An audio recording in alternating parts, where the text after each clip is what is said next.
Okay, this is Herbal Approaches to Lyme Disease. Thank you so much for coming. This class is going to cover the following segments of Lyme care: deterrence, acute care, and chronic infection and care. I know that each of you are here kind of with your own area of interest. Some of you are looking for tips on deterrence and what to do in case of a tick bite. Some of you are dealing with chronic infection, and some of you are herbalists and other healthcare professionals who are here because you work with clients who are dealing with tick-borne illness. I just would encourage you, even if something seems not immediately applicable, like if we're talking about chronic illness and you're not there, to just keep an open mind and pay attention anyways, because this kind of Lyme epidemic is the sort of thing that's going to affect all of us more and more as the years go by, and having an understanding of kind of the mechanisms of this disease and how we heal from it in your mind will only be helpful moving forward. We're going to be talking primarily today about Lyme disease proper, which is a bacterial infection caused by Borrelia bacteria, although we'll also be touching some on what are called co-infections, infections that commonly are coming along with the Lyme when we get a tick bite. It's actually the norm rather than the exception that when we are infected with Lyme, we are also often infected with one or more co-infections at the same time. And these co-infections have names like Bartonella, Babesia, Ehrlichia, Anaplasma, Mycoplasma. Sorry, I'm just still letting people in from the waiting room. And so more often than not, when we get a bite, we're getting Lyme +1 or +2. It's also possible to get a tick bite or another insect vector bite and only get a co-infection and not Lyme, but that is more the exception than the norm. So this class is really about Lyme proper, but I will weave in information about the co-infections as much as I possibly can. The herbs that we use for Lyme and co-infections have quite a bit of overlap, and the kind of general protocols we follow to deal with co-infections also overlap quite a bit with what we do for Lyme.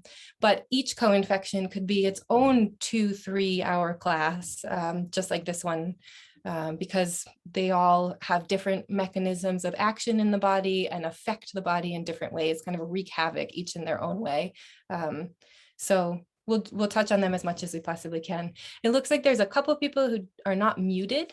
If you can mute your mic, that might be helpful, or else the video might bounce back and forth from me to you. So the number one thing to know and remember when dealing with Lyme and or with co-infections is that the number one treatment strategy is that a healthy immune system is the best defense. The severity of a Lyme infection is directly proportional to the health of the immune system. And almost everything we talk about today will come back to that concept over and over and over again. The health of the immune system is directly proportional to the severity of infection. And that's true with co-infections and with Lyme, despite the fact that co-infections in particular are sharing genetic information with one another to help them infect people more easily and more effectively. And that includes sharing DNA on ways to move effectively through the body, and sharing information on how to avoid antibiotics, and in some cases even how to use antibiotics for food. The bacteria are so much more sophisticated than we will ever be, and are 10 steps ahead of us in terms of trying to stay on top of the game, basically. And all that we can do is remember that what we're responsible for is to strengthen our own bodies, the ecosystems of our bodies, in a way that makes us a non-hospitable host for these infections. We'll never be able to eradicate them. And that's okay, because we don't need to when we know how to address them in a more holistic manner. I want to start right at the beginning by talking about transmission of Lyme disease in particular, which primarily, I think, as we all know, is transmitted through ticks. There's a family of ticks called the Ixodes family, Ixodes, which includes deer ticks and black-legged ticks. And those are the two main tick hosts of Lyme Borrelia bacteria. There are other ticks like dog ticks, which can carry co-infections, but are not known at this point to carry Lyme proper. That will probably change, but up to this point, it's mostly deer ticks and black-legged ticks. And what happens at the moment of tick bite is actually a really important thing for us to understand, because it plays into our approach to mitigate the severity of infection. So when a tick attaches to us, it actually uses its mandibles, which are the jaws that are a bit like saws, they're serrated, and cuts a little pool, a little hole in the skin down to the first layers of the blood vessels. And then the tick secretes this kind of milky cement, which basically cements the mouth part in place. And ticks are not sucking our blood, they're actually pool feeders. So they create this little cement rimmed pool, and then they just lap up the blood as it rises to the surface. While they're doing that, they're also secreting saliva, and the saliva contains three things that are important for us to understand.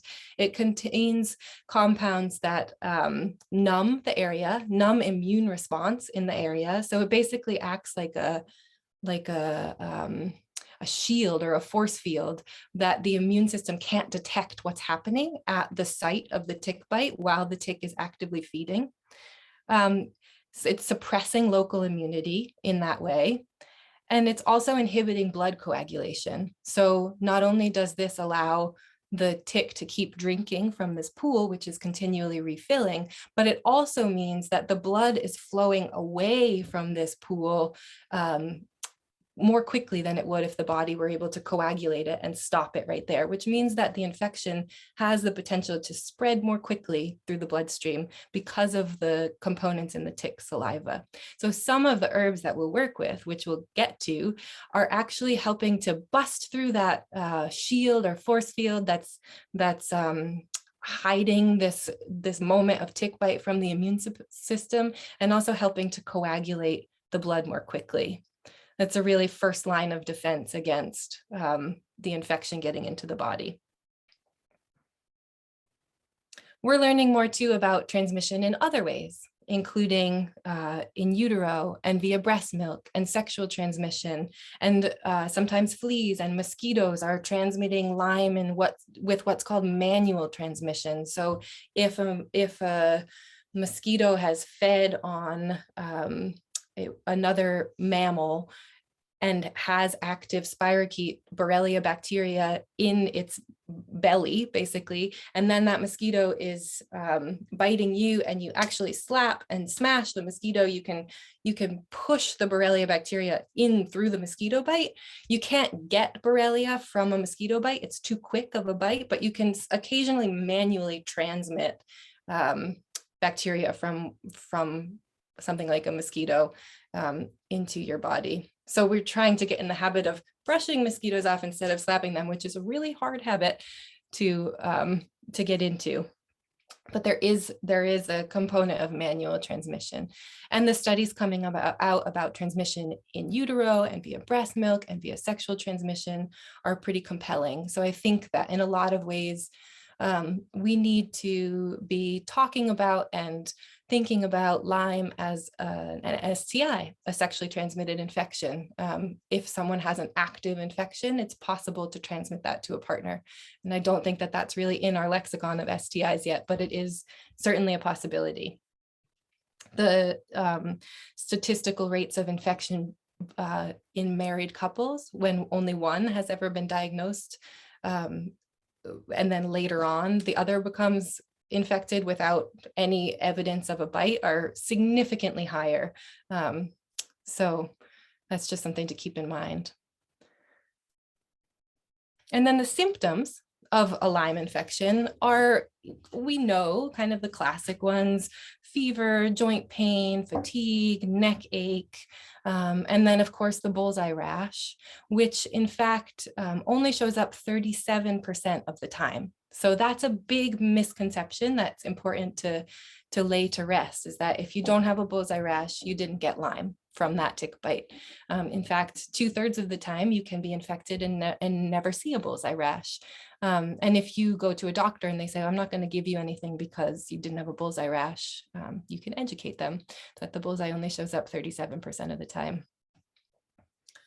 But the important thing to know is that no two bodies are the same. And so no two sets of symptoms are the same, even in an acute phase. And we're going to talk about this more as the class goes on, how Lyme is really showing us the weak links in our body and where we need to do some work to strengthen and heal different parts of ourselves, because Lyme it disseminates quickly throughout the body, and it goes to different places in everyone based on areas of weakness in our body. So even in an acute infection, sometimes symptoms will vary.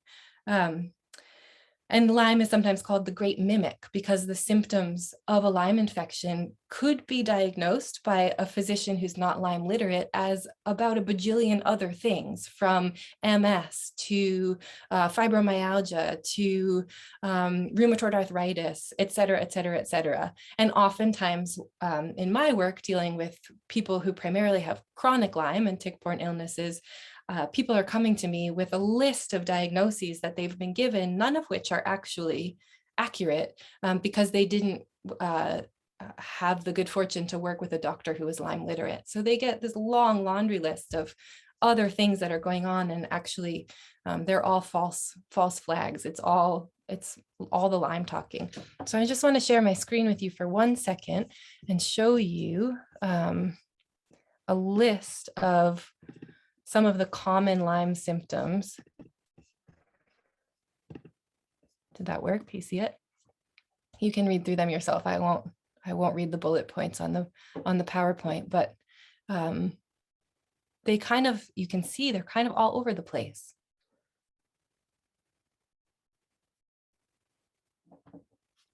From menstrual irregularity to nerve pain, to heart palpitations, to muscle and joint pain, to mental confusion, etc. Irritable bladder, irritable bowel. Lyme can affect every aspect of our body.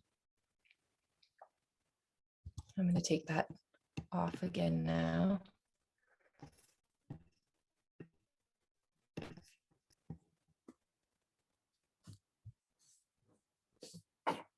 How Lyme sets up shop in our body is the next thing that we really want to understand, the mechanism of action of these bacteria in our bodies. And the thing to know is that Borrelia, these spirochete bacteria that cause Lyme, feed on collagenous tissue, collagen tissue in the body.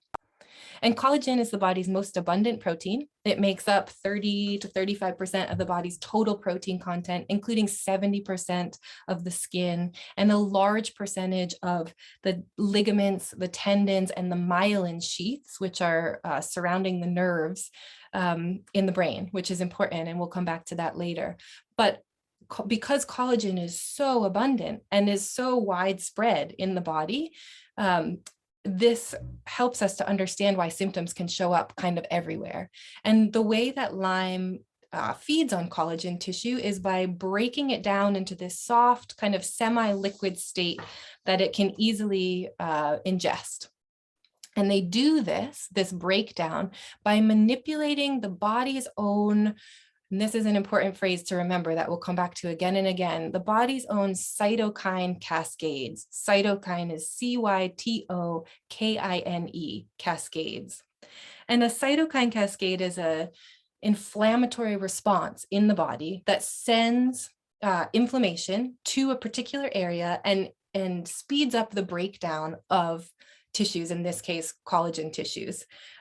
So basically what the Lyme is doing is that it's hijacking our body's own cytokine cascades and using them to create more food for themselves. So I always just kind of think of it in my head as like the Lyme is hungry, the Lyme pushes a little button, like rings a doorbell, and all of a sudden here comes delivery of a almost fully pre-cooked meal ready to go. They just have to assemble the last few things and then they can eat.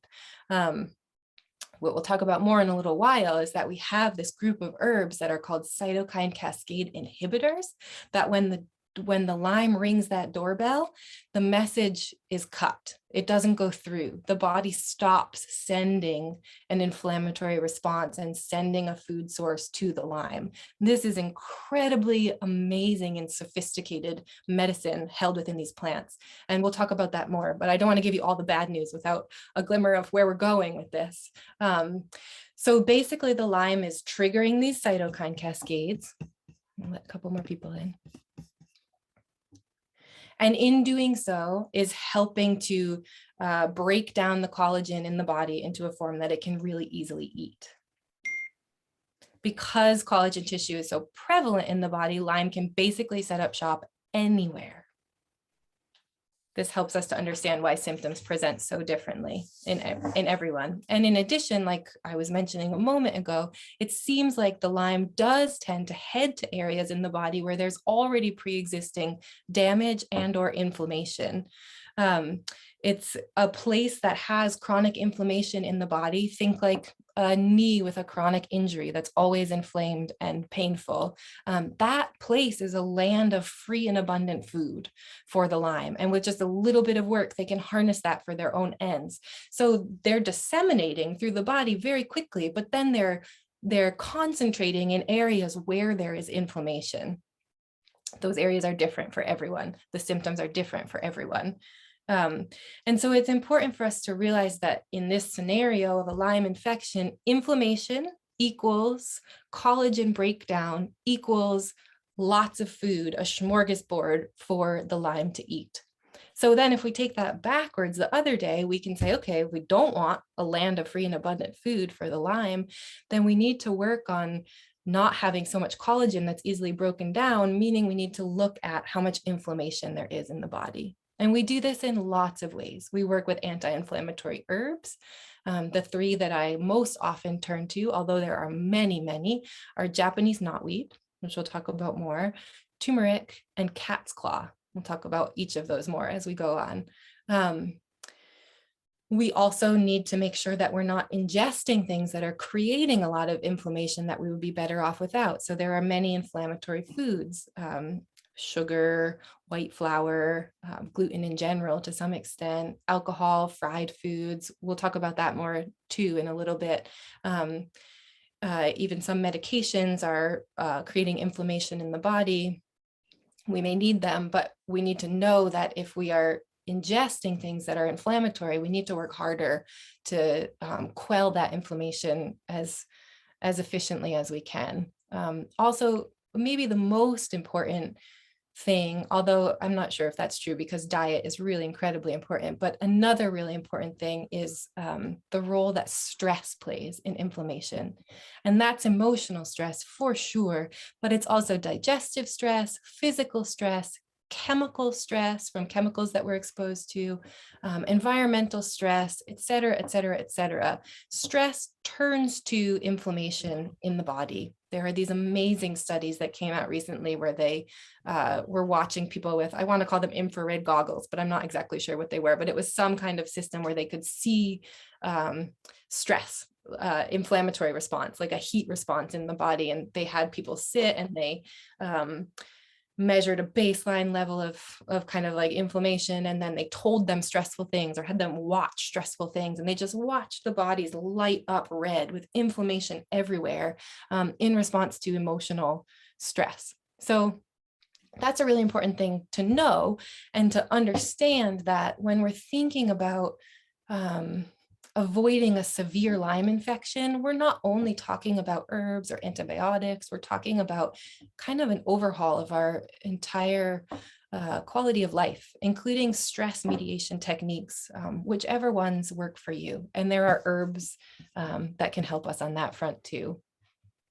But I can't stress enough how stress does make a much more attractive ecosystem for the bacteria to thrive.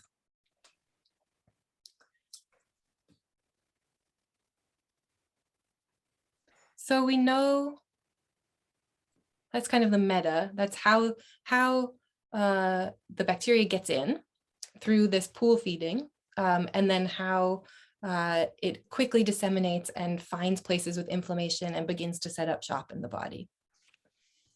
By that point, we're into acute infection, but I want to back up before we zoom into acute infection land and talk a little bit about deterrence, which includes everything that we're already talking about, like these lifestyle and dietary changes that we can make to help us have less inflammation as a whole, because doing those things ahead of time is really setting ourselves up for a healthier immune system if we do get a bite. And maybe that's worth extrapolating on a little bit more and just saying that because the health of the immune system is directly proportional to the severity of infection, we really want to think about the role that chronic inflammation is playing in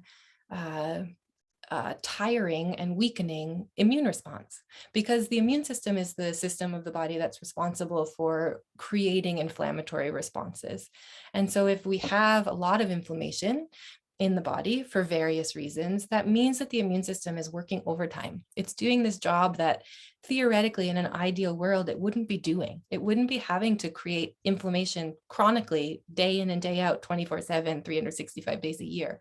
But because we ingest inflammatory foods and we're so stressed out and all of these other things, the immune system is working overtime, creating this inflammatory response, which is weakening its ability to be strong and robust and quickly reacting to threats like an infection. So when we think about the strength of the immune system, we also think, right, we want to get rid of the extra work that it's doing as much as we possibly can.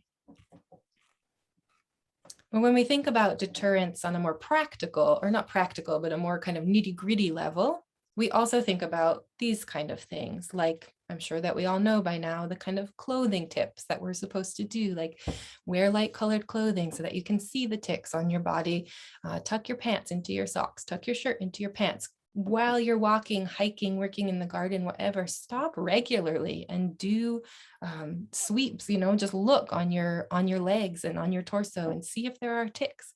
I grew up in Massachusetts, and it's not uncommon to go out in the woods there still when I go visit my family farm and come back and find a dozen or more ticks crawling up your pant legs, and they move fast, those little buggers. They can go from point A to point B, from my ankle to my hip in no time at all. So we always joked that there's kind of this like the tick walk, where you walk, I don't know, 20 paces, and then you kind of look down at your pants legs and see if there's anybody crawling up there.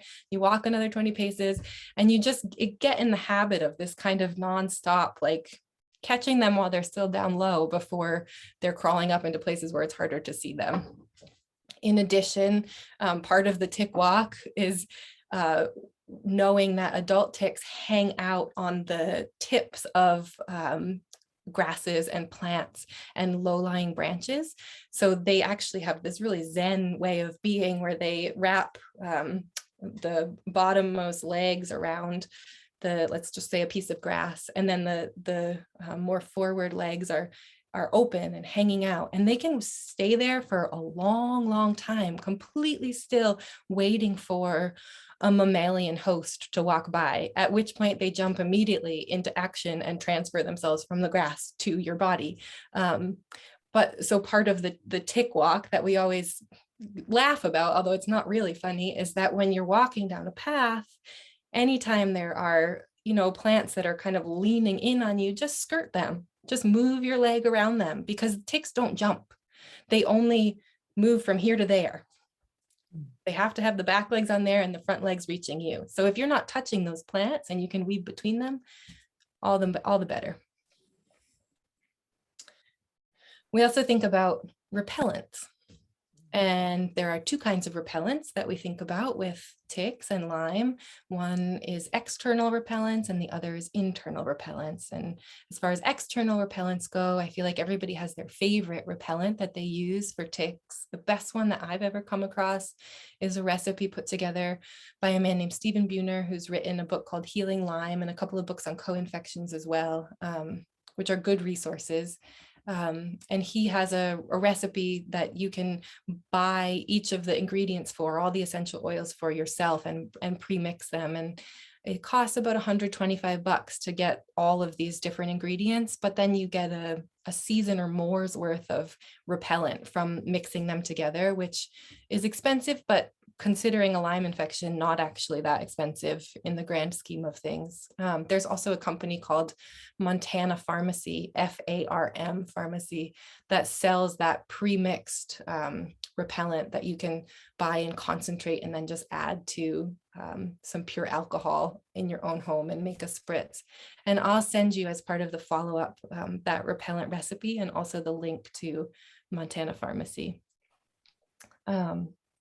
And then internal repellents is kind of just like a catch-all phrase, a catchy phrase for things that are strengthening and optimizing our body's response to an infection, whether it's Lyme or co-infection or other, and by specifically strengthening immune function. So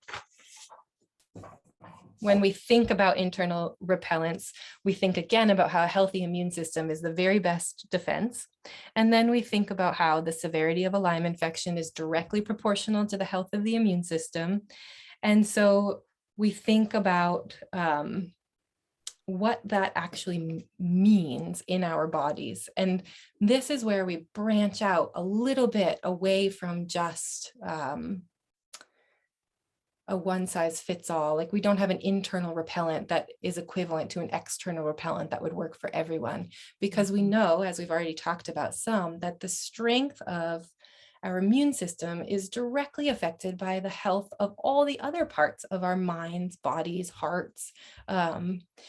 Stress in one part of the body affects all the rest of the body. We do not have issues that arise in isolation. We're interconnected beings. And that's not only just physically, but also emotionally and spiritually as well. Everything that affects one part is affecting everything. And that includes the immune system. So that's when we think again about looking to the places in our bodies that could use a little extra support and a little extra love. And that looks different for everyone, but there are some primary themes that in my clinical practice, and I think just in life, we see kind of all of us could use a little bit of help with. And there are herbs that address kind of each of these places. So I'll touch on them briefly. There's a group of herbs that are called nervines, which are herbs that support and strengthen the function of the nervous system. And that includes very much the way that we are buffers to stress, basically, and how when we're under prolonged stress, the nervous system can get a little bit frazzled and a little bit fried, or a lot of it frazzled and fried. And these herbs help us not only to feel less anxious and emotionally distraught in the short term, but they also strengthen and heal our buffers to stress, the nervous system response that becomes worn down over a period of time. We also have, so some examples of nervines, there are many, but are herbs like tulsi, holy basil, or chamomile, or milky oats and oat straw, or skullcap. It's a different class to get into all the specifics of these herbs, but if I throw out a few names, then you begin to have them in your head, and you'll start to see them in other places as well. There are also herbs that are nutritives, that are very, very, very nutrient dense, like nettle leaf would probably be our number one. It's a top 5 most nutritious plants on the planet. Helps to fill us up with all of the vitamins and minerals that we need to have our organ systems functioning properly. Milky oats is a superfood, nutritive tonic for the nervous system. Dandelion root and burdock root are really nutrient dense and have an affinity for really helping to nutrify the liver.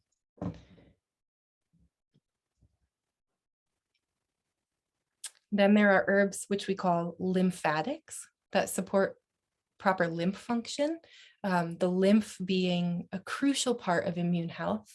The lymph is responsible for gathering up in the layperson way of saying, for gathering up kind of the toxins that are accumulating in the body and moving them out. And the lymph, unlike the blood, doesn't have a pump of its own, like the blood has the heart. So lymph fluid only moves when either we move by getting exercise, or when we get something like a lymphatic massage, or when we take lymphatic herbs, which help to support the proper functioning of lymphatic fluid in the body. And those herbs include red clover, cleavers, burdock root again. There are many. Maybe what I could do as part of our follow-up, I see you all writing, is just send a little list of like my top 5 for each of these: nutritive, lymphatic. Okay, I see nodding. Great, I'll do that. And then there's another group of herbs which we call adaptogens, which if you've taken classes with me before, or maybe from elsewhere, you know about, but adaptogens are herbs that help to modulate and strengthen the function of the body from various angles, always including the endocrine system and then others as well. And many of them are quite active for strengthening and modulating immune function. And those are herbs like astragalus and eleuthero and ashwagandha. Again, it's another big topic to talk about all these, but when we think about what does a healthy immune system look like, we're actually looking at, oh, wow, here are all the places that I could use a little bit of support that actually don't really talk about the immune system at all directly, but we know that it's all interconnected. I personally feel like living in an area where Lyme is really prevalent helps me to take better care of myself, because the stakes are really high if I don't. And I think that there's a blessing in that, or a silver lining in a way. Although I would rather live somewhere with no Lyme, but we'll take what we can get. And then specifically, probably the best herb that we have for most people, and I guess before I say that, I should say all of these, there's no such thing as a one size fits all herb. And always before you start taking a new herb, check with your herbalist or your naturopath or someone else who's knowledgeable about herbs, not only your MD, because they'll probably say, herbs don't work and you can't, don't take any of them. Check with somebody who's really knowledgeable about herbs, and make sure that that herb is okay to take with whatever medications you have or any pre-existing health conditions that you might have. But that being said, for the vast majority of us, there's an herb that is really helpful to take all through tick season to specifically strengthen immunity in a way that is very specific for a Lyme infection. And that herb is an herb called astragalus. And I want to show you again. Here you go. That's how you spell it. We use the root of the astragalus plant.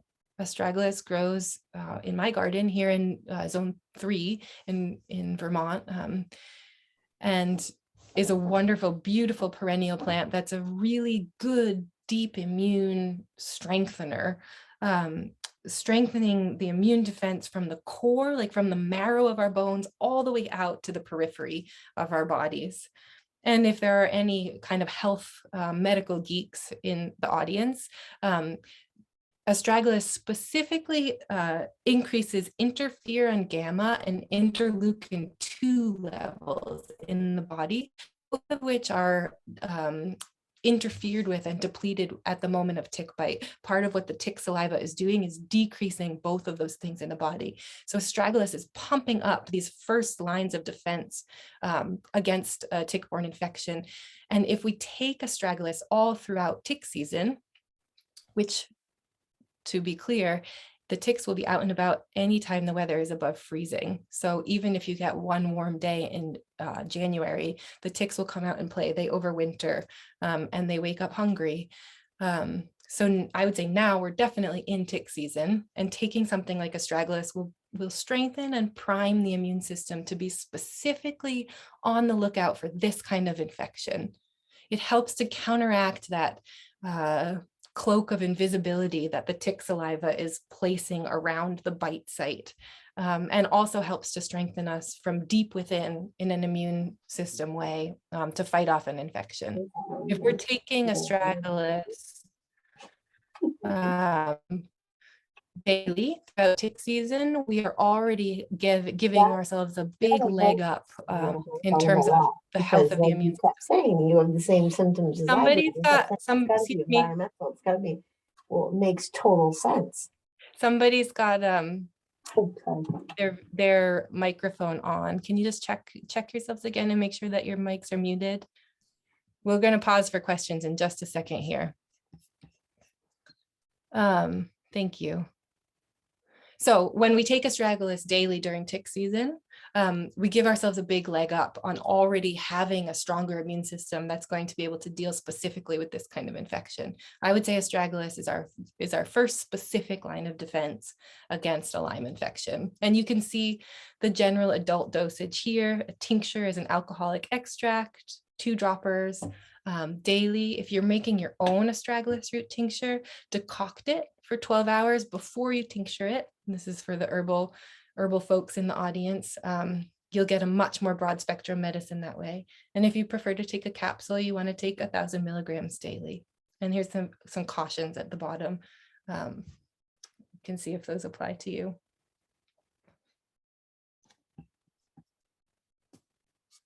I'm going to stop that share again.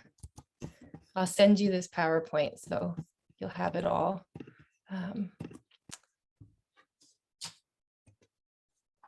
So we just ask ourselves kind of what do you need to be the healthiest, most vibrant, vital, energized version of yourself? And whatever that is for you, whatever systems of the body say, oh, I'm really stressed, or oh, I have a lot of aches and pains, or I'm having some cardiovascular issues or whatever. Those are the places that you can kind of say with a good amount of certainty would likely be the places where an infection would turn to find that free and abundant food in terms of inflammation in the body. So strengthen those areas preemptively. And working with an herbalist is a wonderful way to do that, because herbal medicine, plant medicine, has the ability to actually help us strengthen and restore our bodies to heal in a way that allopathic medicine, which is wonderful in its own way, but is really a medicine of emergencies and of band-aiding problems, but not fixing them on a deep level,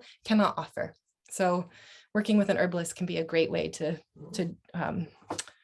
help yourself come to that kind of holistic place of health. Let's take a question break. There's a couple questions in the chat. Oh, Sherry, galactorrhea in the symptom list that we had, it's actually when the breasts produce a milk-like substance when the person isn't lactating. It can be a result of infections, including tick-borne infections. Thank you. Yeah. And Amy, the daily dose, can it be all at once or split into multiple doses? Either way, with this specifically, it can be whatever's better for you. Your body will metabolize it either way. Nancy, more detail about processing astragalus, decocting followed by tincturing. Sure. If you are going to make an astragalus tincture, you'll be getting astragalus root, probably dried. And what you want to do, well, this is actually kind of a big question, Nancy, because we're getting into a lot of math and percentages here, but I'll give the overview. And then if you're interested, we can email about it after the class. But what you do when you tincture something, you use an amount of water and an amount of alcohol. And when you decoct before tincturing, you take the water amount and you can put the astragalus in a crock pot with that much water, and you decoct as like a slow simmer for a long period of time. That helps to break open the cell walls of things that are more fibrous, like roots and seeds. And then you let that cool, and then you would add that plant material plus that water that is now this really strong tea, basically, and add your alcohol to that in a jar. And that would finish pulling out the alcohol soluble constituents and preserve it.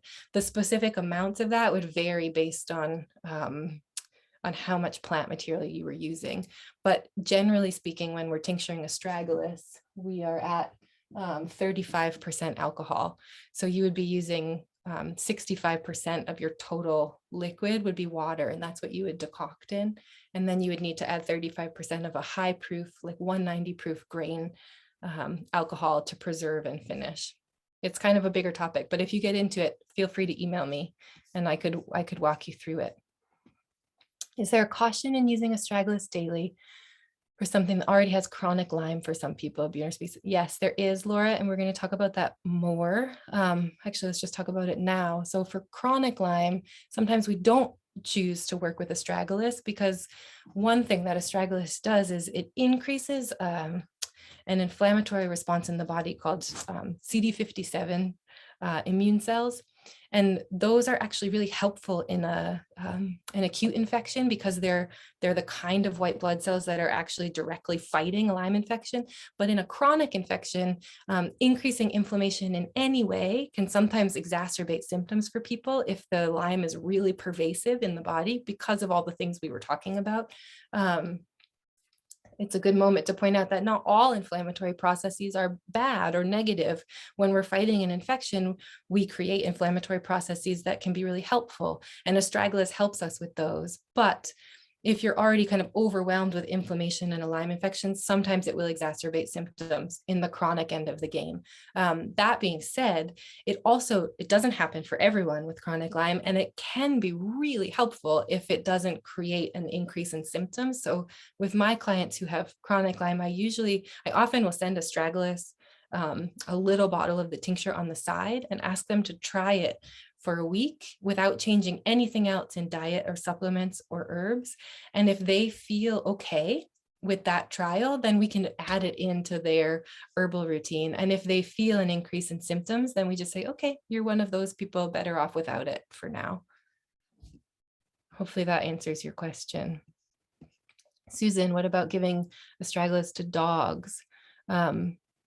Yeah, you can give astragalus to dogs. And the other one that you can give to dogs is Japanese knotweed, which we're going to talk about more in a little while. I'm not an animal herbalist, but I know that much. And I don't know off the top of my head the specifics of dosage based on the dog's weight, but I can send you some resources to people who do work a lot with dogs, and they could probably point you in the right direction. Amy, yeah, 1 to 5 for dried astragalus. Okay, any other questions, or should we move on? Okay, let's keep going. We'll stop again in a little bit. Let's move on to what to do in the moment of a tick bite. And I'm going to pull up the slideshow again so that you have this. When you find a tick attached, here are the steps to do. Remove the tick carefully, which in my experience and understanding of tick anatomy is much better achieved through using straight tweezers than one of those twisty tick tools. And why is that? When the tick attaches and creates that pool and cements its jaw into your body, the mandibles are on the inside of your body by that cement. And they also they're serrated so that they cut in, but they don't come out easily unless the tick releases them. So when you twist the tick, it's much easier than it is with straight tweezers to break off those mandibles and have them stay in the skin. Even though the rest of the tick, including the head, might come out. And the reason that that's bad is because in those mandibles are the salivary glands, and in those salivary glands, the bacteria are hanging out. So you can leave a little reservoir of bacteria in the body when you twist and pull, as opposed to when you pull with straight tweezers, you try to get above the belly, right at the base of the head, and pull straight back. And if you do it slowly and steadily, oftentimes the tick will actually realize that it doesn't stand a chance and will release the mandibles to try and avoid them being pulled out of its body. When you're using tweezers, you want to make sure not to squeeze the belly, because you can squeeze the bacteria out through the salivary glands of the tick by squeezing the belly And you obviously don't want to do that either. Get right behind the head and pull straight out, slow and steady. And then the next thing to do is to get yourself ahead of time so that you have andrographis tincture and bentonite clay, which is a white clay that you can find here. I'm in Lincoln, Vermont. They sell it at the Middlebury Co-op. I think they have andrographis tincture. I have andrographis tincture for you. Any of you, if you want it, I can mail it to you. You can also find it from Woodland Essence, which is a wonderful company run by a woman named Kate Gilday in upstate New York. She sells andrographis tincture too. So you make a paste with a few drops of andrographis tincture, which you have in a little bottle, and some bentonite clay, which you carry in a little tin. Just put them in your first aid kit. And you put that paste right on the bite site. Cover it with a Band-Aid, maybe a little bit of cotton, and leave it on for up to 24 hours. And if it dries out completely and starts getting flaky, reapply halfway through. The reason that we use these things is that andrographis is a very, very potent antibacterial, antimicrobial herb that is specific for spirochete Borrelia bacteria. And so by saturating this clay and then putting it over the bite, you're saturating the bite site with this antibacterial, which is really helpful for cutting out the infection right from the get-go. And then bentonite clay has a really strong drawing action, a pulling action. So it helps to pull the bacteria back out of the body and into the clay. So you're kind of making this antibacterial pulling salve that you're putting right on the bite site. And again, replace it if you need to halfway through. And then I would begin taking the following. I'd bump up my astragalus from 1,000 milligrams to 3,000 milligrams and to 2 droppers 4 times daily of the tincture. And this is based on the general adult dosages are based on 150-pound adult. So you just adjust accordingly. If you weigh a quarter less than that, take a quarter less. If it's more, take the corresponding amount more. And then we've seen good success with homeopathic Lyme, which is a homeopathic remedy for bug bites, taken 3 times daily for 3 days. Oftentimes, if I get a bite, or if a client gets a bite, or a friend, somebody gets in touch with me, I also send them a acute tick bite formula, which we'll talk about in a minute. Which you can also take, but this is really the andrographis and bentonite and the astragalus and the Lyme, really the baseline here. I'm just going to check these questions because what about antibiotics, doxycycline as well? Continue the andrographis for how long? Anything not safe for children? Cool. Yep. I'm going to send you, for children, I'm going to send you after the class a really detailed dosage chart for adults, children based on 10 pounds of body weight, all the way from 40 up to 90, I think I have it. And also for people who are pregnant and breastfeeding. So I won't get into that now, but you'll get it later. You do the andrographis, it's externally, and you would do it for 24 hours. And maybe what you were meant to ask was the astragalus, how long to continue that. I would do it for a week, if you can tolerate it, at least for 3 days. Oh, and then, sorry, what was this other question? Antibiotics, doxycycline, we're going to get there. Susan, I'm going to talk about that more at acute infection. But just to say now, I used to feel like it was a really good idea to take doxycycline at the moment of tick bite, but what we're seeing now is that people are getting so many tick bites over the course of a season, and that anything less than a 20 or 21 day dose of doxycycline is not effective. You would just be potentially on antibiotic 9 months of the year, which is incredibly unsustainable for your gut flora and health in general. So at this point, I tend to wait and see if symptoms appear, but it's not a cut and dry answer, obviously. Should people with chronic Lyme be more careful when bit again? Will it make symptoms come back? Yeah, that's a really important thing to know, is that unlike a virus, which we can have some immune memory about, so a lot of like, let's take a COVID, for example. We get a COVID vaccine and or we get a COVID infection, and we have some memory of that virus and of how to fight it with our immune systems. That is actually much less common with bacteria, which is part of why it's been so fraught to try and find a Lyme vaccine, because with a bacteria like Lyme, you can get bit by a tick, get a Lyme infection, go through the ringer with a Lyme infection. You would think your immune system knew it up, down, left, and right forever and always, and then get bit again and get a whole full-on new infection as though you had no previous experience with it, which is much more common with bacterial infections. So you can certainly you should certainly be aware and concerned if you get bit again, even if you've already had Lyme. It doesn't give you any kind of immunity, unfortunately. Which brings me back to when you find an attached tick, remove tick carefully and save it for testing, which is actually a really good thing to do if you can afford it, is to send it somewhere. Like, we usually send them to tickreport.com, or maybe it's .org. It's the UMass Amherst tick testing lab. You just save the tick. You can put it on a little piece of Scotch tape, put it on a little piece of paper, stick it in an envelope, print out the lab form from tickreport.com or tickreport.org, sorry, I'm forgetting, and then send it off to them. And within a few days, they'll have an answer for you of, there are different tiers you can pay for, but I think the basic tier is $50, and it tells you if that tick was carrying Lyme and a couple of the co-infections. And then for a bit more money, you can get a full list of co-infections. And the reason that that's important is that it gives you really good data for later on down the road.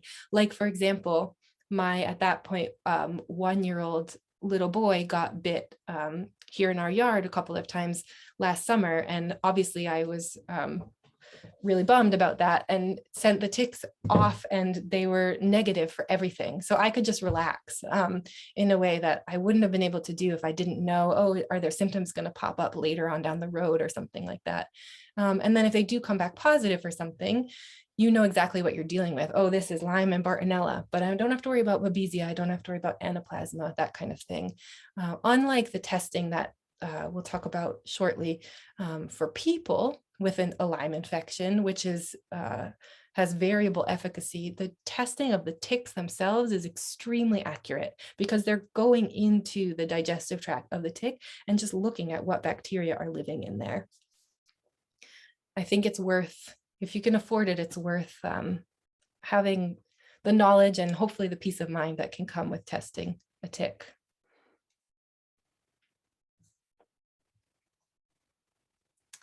Again, at the moment of tick bite, you want to be really sure, if you haven't already, to cut out all inflammatory foods. Here are the main culprits: processed sugar, gluten, alcohol, deep fried food, non-organic meat, and dairy for some people more than others. These are foods that are going to create more inflammation in your body, which is going to make it easier for the Lyme to come in and get really full and happy and ready to take over.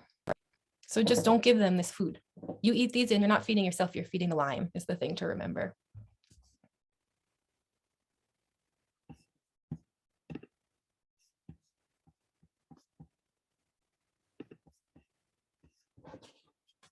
Okay, we'll stop this again. We'll come back to it in a little bit. Sometimes though, despite our best efforts, even though we are doing everything right, we've been taking our astragalus, we do the andrographis and bentonite, we may be taking acute tick bite formula like the one I'll mention in a moment, sometimes we still get an infection. It happens. The important thing to remember is that we may not, and especially when taking an acute tick bite formula. I don't know the exact numbers, but I've worked with many hundreds of people with Lyme, and mostly with chronic Lyme, but a lot too with acute tick bites or acute Lyme cases. And I think that I know that it's been incredibly rare for someone to get a tick bite, take an acute formula, astragalus, do the andrographis and bentonite, and take the Lidum, and to ever come back with any symptoms. And I follow up with people at 1 month and 3 month intervals after after they get those herbs for a tick bite, and then ask them to be in touch at any point in the future. And it's rare to have someone get an infection anyways, but it does happen sometimes despite our best efforts. And I think the thing to remember, if that's the case for you, is that it's not a lost cause, and it's not like it's not a failure either if you do still get an infection, because it's important to remember that the health of an immune system, which you have boosted by cutting out inflammatory foods, taking astragalus, and taking these antibacterials that are going to cut down the bacterial numbers right from the get-go, having a strong and healthy immune response is directly proportional to the severity of the infection. So you may still get infected, but it will, I would almost guarantee, would be significantly easier to deal with and to recover from if you had done everything right from the get-go, if you even get an infection at all. But let's say that you do. The first thing that we want to pay attention to is to work with these herbs that we talked about earlier, that are called the cytokine cascade inhibitors, which might come as a little bit of a surprise for me not to say the first thing we need to do is work with antibacterials. In fact, a lot of the cytokine cascade inhibitor herbs are Lyme-specific antibacterials, but even if they weren't, it's more effective to work with cytokine cascade inhibitors than it is to work with antibacterial herbs in general, because cytokine cascade inhibitors starve the Lyme out. They stop them from being able to access a food source.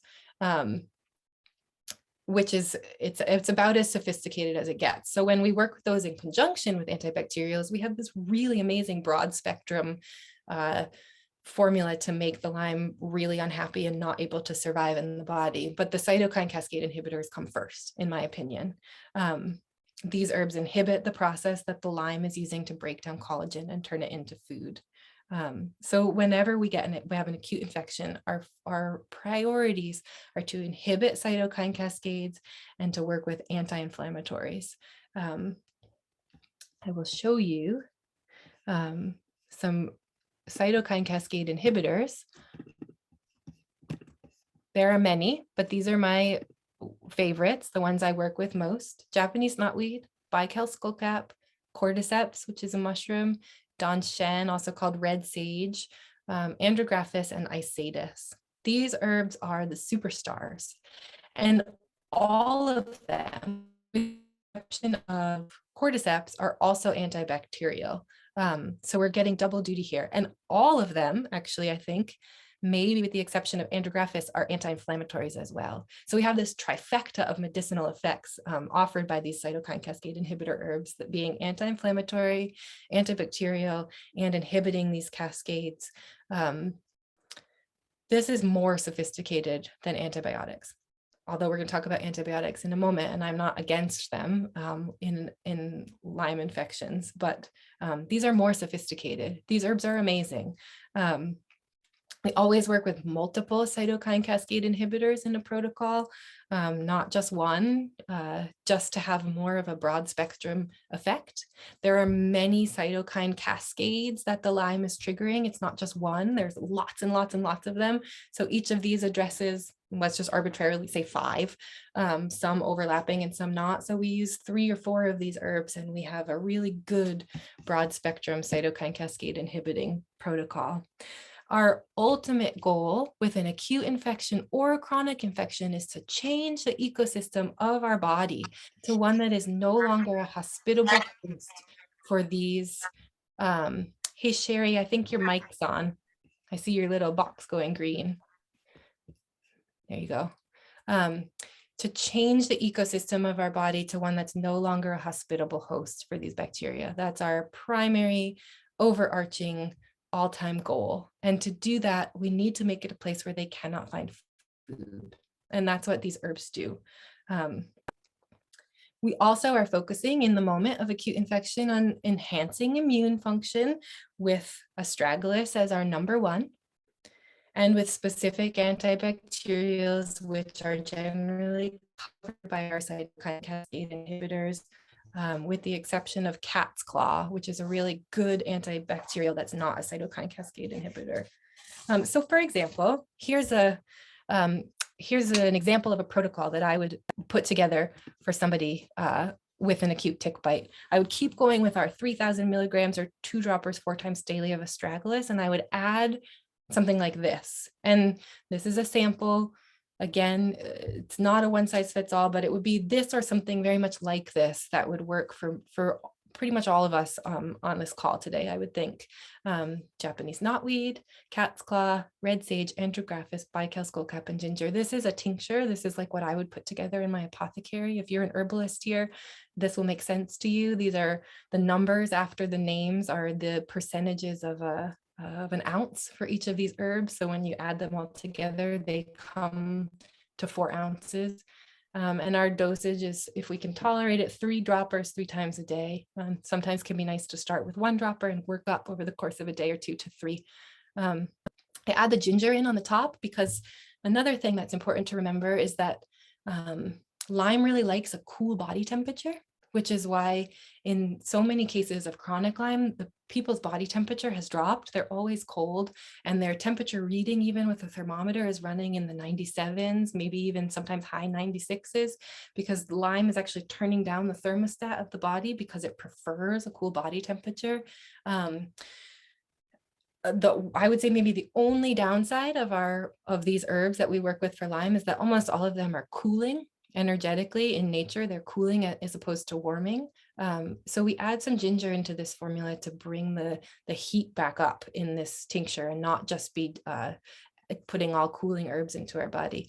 But aside from the tincture, it's really good to know with an acute infection or a chronic infection that keeping your body temperature up can actually really help your healing. So saunas or hot showers or exercise, if you can tolerate it, whatever you do to get your body temperature up, the Lyme gets agitated when the body temperature is warmer and it comes out into the bloodstream, which makes it much easier to hit with the antibacterial herbs and our antibiotics. We can much more thoroughly eliminate the bacteria when we have a warmer body temperature.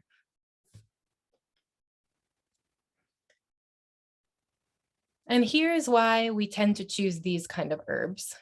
Here's Japanese knotweed, the most maligned plant, who I think if I had to choose a plant on the planet that was my favorite, knotweed would be in the running. Although I understand the devastation that knotweed can cause on native plant ecosystems and species. And yet I think there's more going on than meets the eye. For example, now Lyme and knotweed are so widespread, it's hard to see, but 10 years ago, if you were to look at a range map of Japanese knotweed from the USDA website and a range map of where Lyme was becoming endemic from the CDC website, and you printed them out and you put one on top of the other, you would see that knotweed was showing up in the places where Lyme was following about 5 to 10 years before the Lyme really hit there, which is amazing. I mean, the range maps overlapped jaw-droppingly, and the knotweed was coming first. And the part of the knotweed that we use for medicine is the root. And I really think if we were using knotweed to the amount that we ought to be or could be based on how much Lyme infection we have out there, there would probably be just enough. It's a failure of our understanding and communication with the landscape rather than a failure of the knotweed in being invasive and taking over. I truly believe.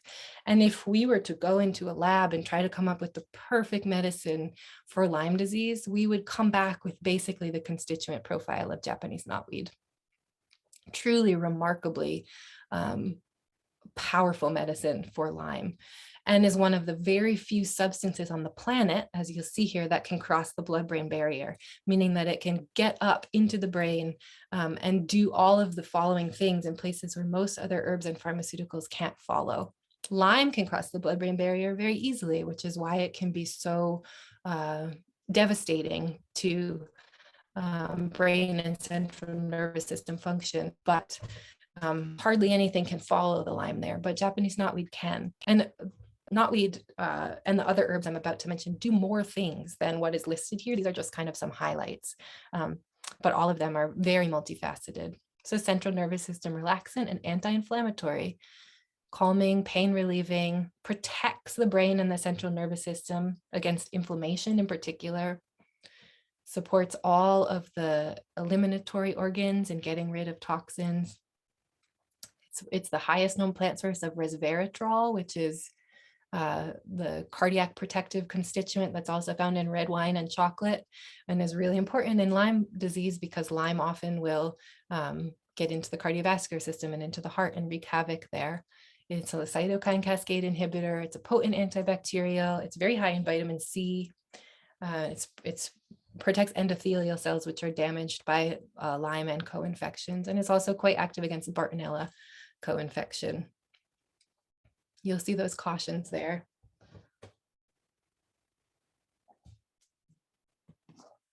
Cat's claw was another one in that formula. Cat's claw is not a cytokine cascade inhibitor, but it's a really amazing anti-inflammatory. And it has, as knotweed does, has a long history of use for arthritic inflammation and pain. Because it's an anti-inflammatory, it stimulates the immune system, specifically against these kind of infections. It's analgesic, means a pain reliever, and it's really helpful for the cognitive issues that can come from a Lyme infection. I should say Japanese knotweed is everywhere and very available for wildcrafting, for harvesting yourself in the wild. Make sure that when you harvest Japanese knotweed root, if you want to make your own medicine, that you do it in a place that's not downstream from or downhill from anywhere that there are pesticides or other chemicals, because it's a bioaccumulator. So it will pull up things in the soil. So go as far upstream as you can, or to an organic farm. I know my family's farm in Massachusetts has knotweed all over the place, and there are places on the farm where we can go kind of up where there's never been agriculture or anything above that, and that's where we go to harvest.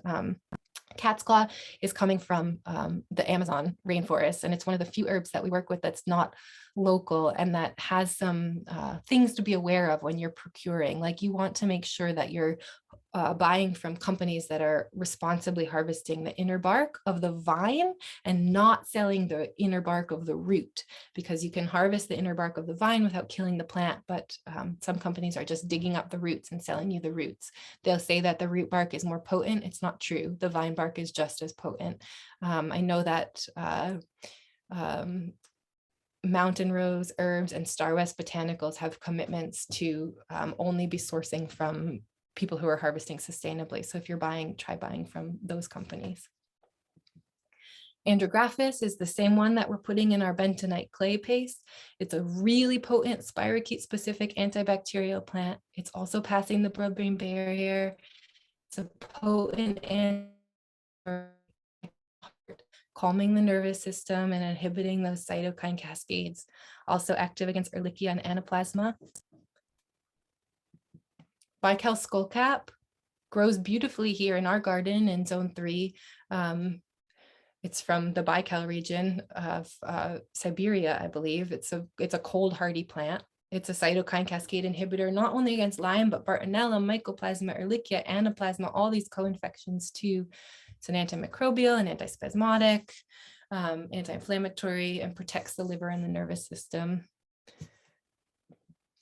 And then red sage, which I know from its Chinese name, Dan Shen, because I'm largely trained in medicine through a Chinese medicine lens, is doing all these things: protecting the liver and the spleen, anti-inflammatory, relieving inflammation and pain, supporting the nervous system, antibacterial, cytokine cascade inhibitor against Lyme, babes, it's been autocorrect, Babesia, Ehrlichia, and Anaplasma. So you can begin to see that this kind of formula that we put together for an acute infection is really multifaceted, but is hitting on these same themes over and over again of antibacterial, anti-inflammatory, protecting different structures in the body, and also inhibiting the cytokine cascades. Another one that's not in there, but which you'll hear me talk about again, is cordyceps, which is one of our great cytokine cascade inhibitors, and is a heart tonic, cardiovascular tonic, a nutritive tonic to the nervous system, an immune tonic, and a liver protective herb.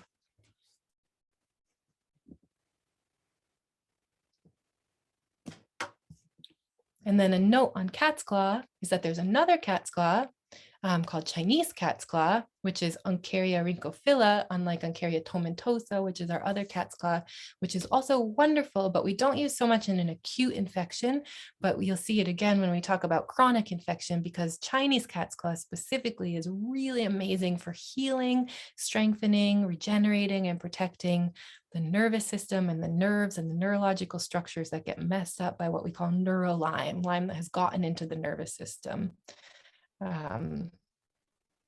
So to put it so that we can make a differentiation. I'm going to finish up with acute infection care, and then I see that there are a lot of questions in the chat box, so we'll stop and address those. Let's stop this. Moving on with acute infection care, we come to the topic of antibiotics, for which I think Lyme is an appropriate use if you are a person who tolerates antibiotics decently and who doesn't have long-standing, deep-seated digestive issues that are wreaking havoc on your body. If you can tolerate antibiotics, consider antibiotics for Lyme. Yes, they will mess up your gut flora. Yes, you can recover from them. I'm not a big proponent of antibiotics in general. I think they're overused, but I think this is an appropriate time for them, with the caveat that those silly little prophylactic 1-pill doses of doxycycline that the doctor gives you after a tick bite are completely useless. All they will do is mess up gut flora, where 70% of our immune cell system lives is in the digestive tract, right in the moment that you want it to be strongest, and they won't do anything to get rid of an infection. There's no data showing that 1-pill prophylactic dose is helpful in the least bit. Sometimes you'll say that to your doctor and they say, okay, I'll give you a week's worth. Still not going to be good enough. What you want, if you decide to go for antibiotics with an acute Lyme infection, is a 20 or 21-day dose of doxycycline or amoxicillin. Those are the two that are most effective against Lyme. And many of the co-infections as well. And really try not to settle for anything less than a 3-week dose of the antibiotics. The danger of taking less than 3 weeks is that you can partially get rid of the infection, and then the Lyme that was not gotten rid of has now had firsthand experience with how to survive a round of doxycycline and become resistant to doxycycline. So all you're doing is shooting yourself in the foot if you want to take doxycycline later on down the road, or amoxicillin or whatever antibiotic. I know also that it's possible to heal from a Lyme infection, acute or chronic, without the use of antibiotics. So I don't want to make you feel like you have to do antibiotics or else you're not going to get better. It's not true, but if you tolerate them, they can speed things along in these early stages of infection. They're most helpful within the first week after tick bite, and the efficacy goes down from there. And get this, actually, the statistics are that antibiotics work to clear Lyme infection.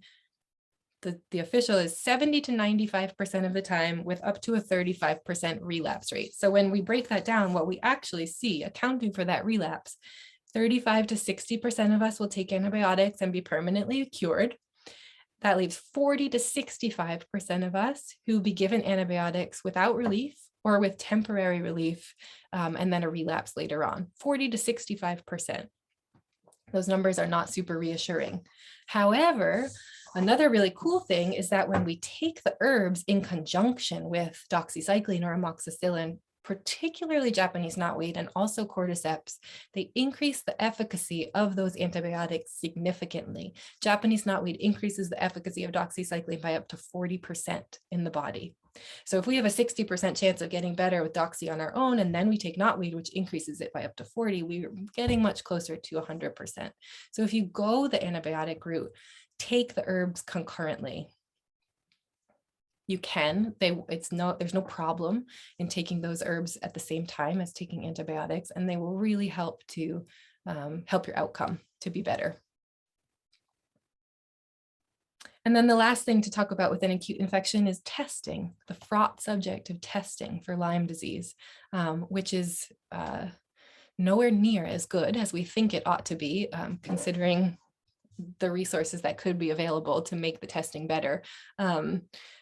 basically, the tests that are leading the field right now for Lyme infections are the I spot test, letter I dash spot test, the IGeneX test. Oftentimes you'll hear about the Western blot tests. None of the tests are 100% accurate, far from it, in fact. And I think what ILADS, which is one of the top organizations for Lyme awareness, says, and I think it's right on, is that you can't, lab tests can support diagnosis, but cannot in isolation either make or break a Lyme diagnosis. If you get a negative test, but you have all the symptoms of a clinical diagnosis, don't let the negative test throw you off the track necessarily. If you get a positive test, great, but there are many false negatives. And part of that is because of the sensitivity of the tests. And also another part, which is important to know, is because the antibodies that are being registered on those tests don't show up for about 3 weeks after a bite. So oftentimes you get a bite, the doctor says, okay, take a test. Let's see if you need antibiotics. Let's see if it's Lyme. You take a test 1 to 2 weeks after the bite. There's no antibodies yet to even show up on the test. So then you have a negative test on your medical file that's actually going to work against you for a really long time, because every time you go back to the doctor and say, I think I have Lyme. No, you tested negative a week after this bite. So if you do want to get tested or agree to get tested, wait 3 weeks minimum to minimize your chances of a false negative. Okay, let's do questions. You can also ask questions. You don't have to write them in the chat, but we can go that way too. Or comments too. I see Sally. Hi, how are you, Emily? This class is wonderful. Thank you. I have Buhner's book, Healing Lyme, here, and this is an issue that my husband has chronic Lyme, and this is an issue we came across during his treatment, and it's something Buhner has to say about doxycycline. I just wondered if I could share it, what he says about it. I don't know if this should be corroborated in other places, but it's a little bit of a paragraph. May I read it? Please, yeah. Okay. Antibiotics have mixed impacts on round body forms.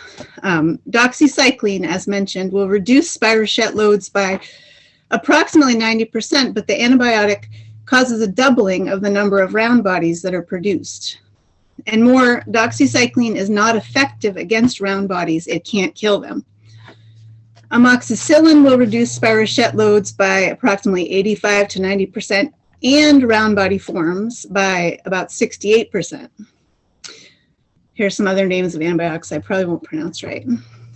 Metronidazole will lower round body levels by 80% and spirochetal forms by 90%. Tigecycline and tinidazole will lower both spirochetal and round body forms by approximately 80 to 90%. Thus, one of the better combinations of antibiotics could be doxycycline and tinidazole, for instance. And we brought this issue up to my husband's naturopath recently, and she said, yes, she's used combinations of antibiotics other than doxycycline because of that issue of the round body formation. So that's a great point to bring up. And I think, is Buhner saying right there that this is in an acute situation, like the first week after tick bite, or is he talking more about chronic Lyme? Because I would bet that it's in the initial infections. Okay. It's on page 160. Oh, that's okay. good to know. Yeah. I mean, I know that the antibiotics can increase round body production, which is the encysted form of the bacteria, which is where they are not, they can go into an encysted form and hang out that way for like up to 10 months or even longer without having to feed or anything, and kind of escape the immune or antibiotic or antibacterial attacks during that time period. However, my understanding is that doxycycline in conjunction with Japanese knotweed actually has a really high efficacy rate, including of keeping the spirochete bacteria from encysting quickly enough to be able to go there. There might be more research that I'm not aware of, quite possible, that is speaking of even better ways to do that if you're going the pharmaceutical route. But it's actually not my wheelhouse to talk about the antibiotics, because I talk about the herbal things, but my understanding is that doxy and Japanese knotweed together can be a pretty effective combination, and so can some of these others, including amoxicillin. And then a word there just to talk about, because I bet somebody's going to ask a question about what should we do about biofilm busters and about encysted forms of Lyme disease, of spirochete bacteria. I'm not a fan of biofilm busters. I know there's like a lot of mania around, we have to have biofilm busters in order for our treatment to be effective. Basically, for people who aren't aware, biofilm is this encysted form. It's like a protective shield around the bacteria, makes it harder to penetrate them with medication. The body's immune system is actually incredibly capable of breaking up encysted forms of bacteria, not only Lyme, but also Lyme. Many bacteria will encysted when they're under pressure on its own time, in its own way, in direct proportion to how well the detoxification pathways in the body are working to pass out those endotoxins when the biofilm busts open and the immune system takes out those bacteria. So when we think about working with biofilm busters to bust open encysted forms before the immune system and the detoxification pathways are ready, we're working a little bit at odds with the body.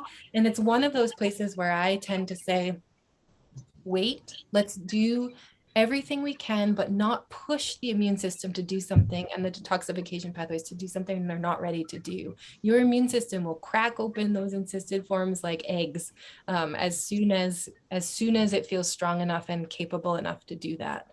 So don't feel like you have to go down the rabbit hole of taking a whole bunch of other supplements to bust open biofilms or that kind of thing. That's my opinion. Let's get to some other questions. Mushrooms specific for helping Lyme, either acutely or in preventative manner. Yeah, well, cordyceps is a mushroom.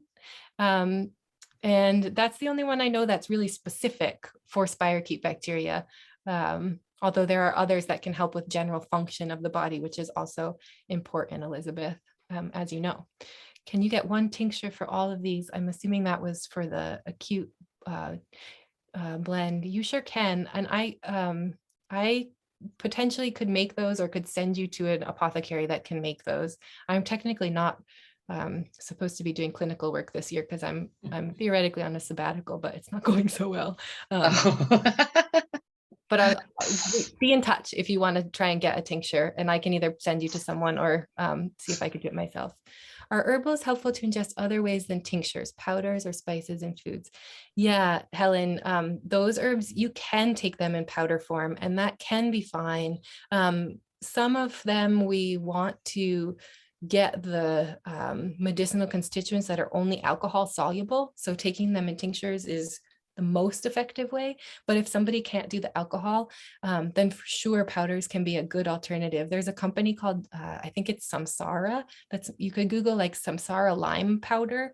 They're making really good powdered blends of the lime herbs. So Emily, I have a question. Yeah. Callie right now is in a flare-up and we're dealing with maybe Lyme arthritis in her hip. She's on rifampin and cithromycin. Is she able to take the knotweed and her herbals with those antibiotics right now? That blend that she has, she can. Yep, Okay. that one that I made for her, she definitely Okay. can. Yep. Okay. Thank you. Yeah, you're welcome. Besides being an adaptogen, what is the mechanism by which astragalus is working preventatively? Elizabeth, it's also specifically strengthening immune function to fight off this kind of infection. Sauna for heating the body is wonderful. Plant-human coevolution is amazing, Hannah. Have you seen knotweed to affect hormones or estrogen negatively? Laura, no, knotweed can be, it's a phytoestrogen. It has phytoestrogenic compounds in it. So that's important to keep in mind if that's a concern. It's a big subject, but it does have phytoestrogenic constituents. Can children take Japanese knotweed and glycerin tincture? Yeah, Elizabeth, for sure. Andrographis, yep. But what I would do, Elizabeth, is get a regular alcohol tincture and burn off the alcohol and replace it with glycerin instead of trying to just glycerite, the knotweed or something, I don't think you would get a very potent extraction. Where do we get the seeds or plants if we want to plant these herbs in our gardens? Try strictly medicinal seeds, Helen. And if anybody knows other herbal seed companies, stick them in the chat. Sassafras, teasel root.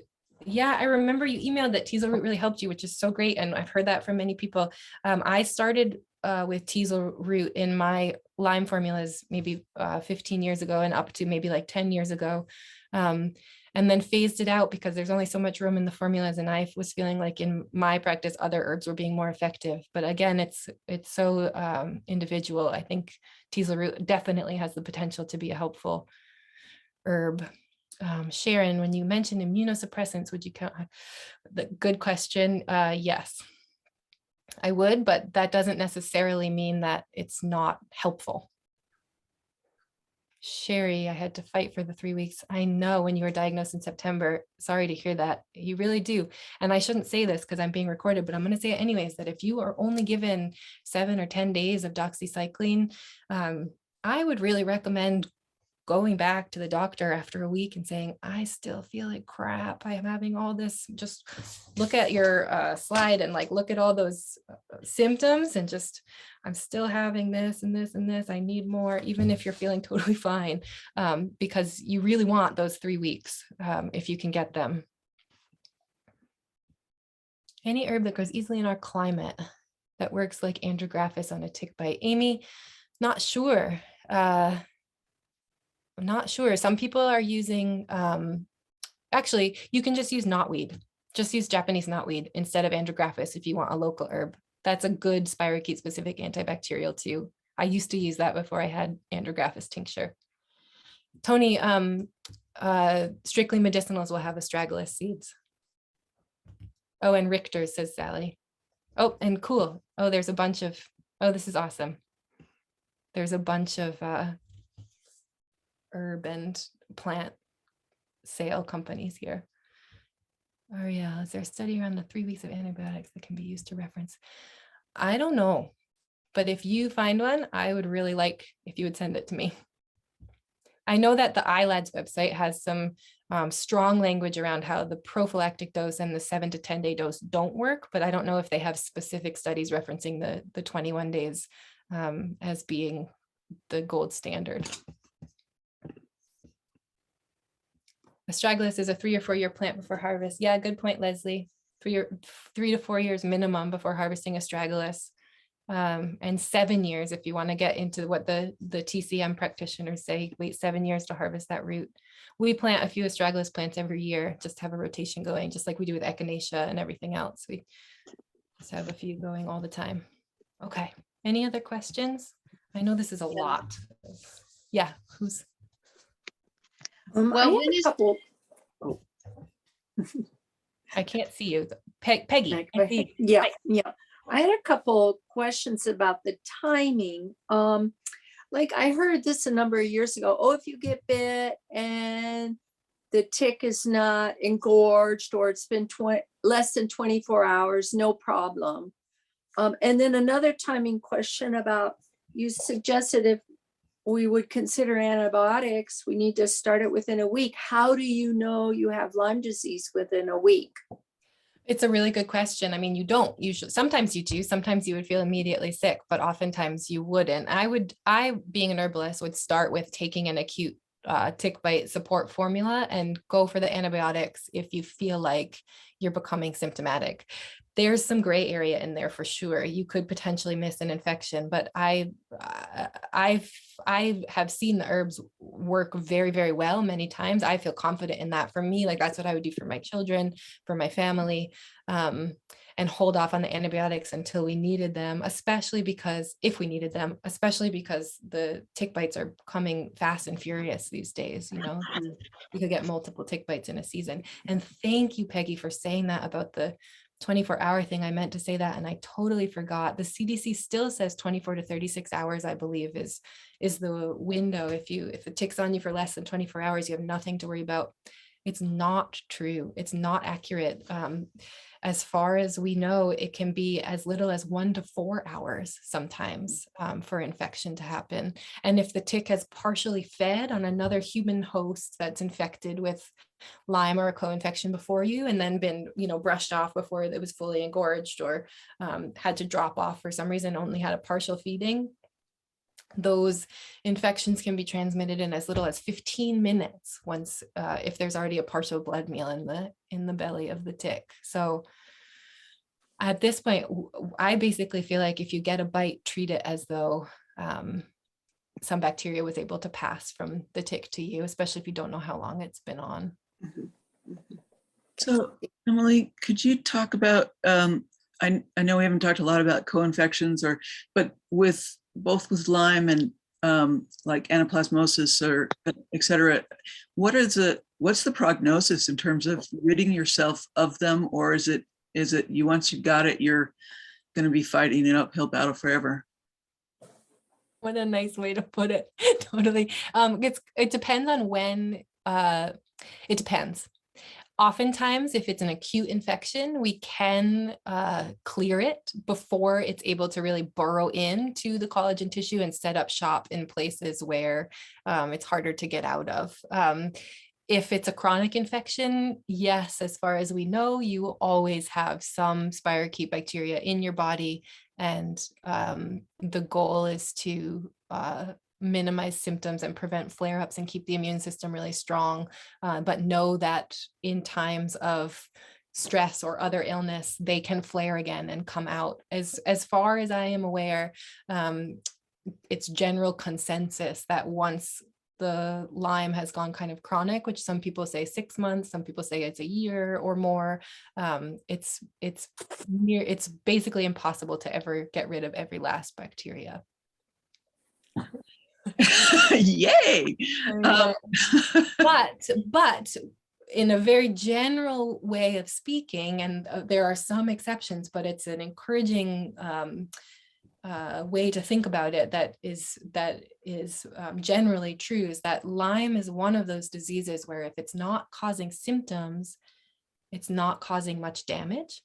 So if you can manage symptoms and come to a place of being symptom-free, basically the symptoms that are caused by Lyme are noticeable. So if it's active in your body, more often than not, you will know that it's active. And if you feel 100% and you don't have any symptoms and you haven't for 10 years or so, then you're successfully managing this chronic infection in the best way that you possibly can. And it's not doing much or any damage in the body. Do you know if that's true for the co-infections, or is it everyone different? Or Everyone's a little bit different. I'm going to send after the class, because we don't have time to dive into all the co-infections, but I'm going to send like a 3-page handout that has a lot of info on all of them, including the herbs we work with and the general prognosis and that kind of thing, because we just won't get to it all. Thank you. Yeah. Now, Emily, if I've had Lyme arthritis in my back 15 years and it stopped me from doing everything, when and can it be cured? Can it be helped if I continue with a good diet and the herbals? Because I've tried everything. And I think so, Cindy, but I think there's also what some docs would call PLDS, post-Lyme disease syndrome, where even if there's not an active infection anymore, there's still damage that's been done to the collagen, and the joints and whatever, that once the damage is done, in some cases the damage is done and you can help alleviate it. Yeah, right. You can, I'm looking, what's the word? Palliative. You can offer palliative support, like you can try to diminish pain and that kind of thing. But in some cases, even if there's no longer active infection, it's still there. I hope that that's not the case for you, but it may be that there's always some level of pain there, unfortunately. Yeah. I know. Phil, clarithromycin is different. Yeah, for acute infection, both of those also are used quite a bit. Both of those antibiotics, and can be helpful.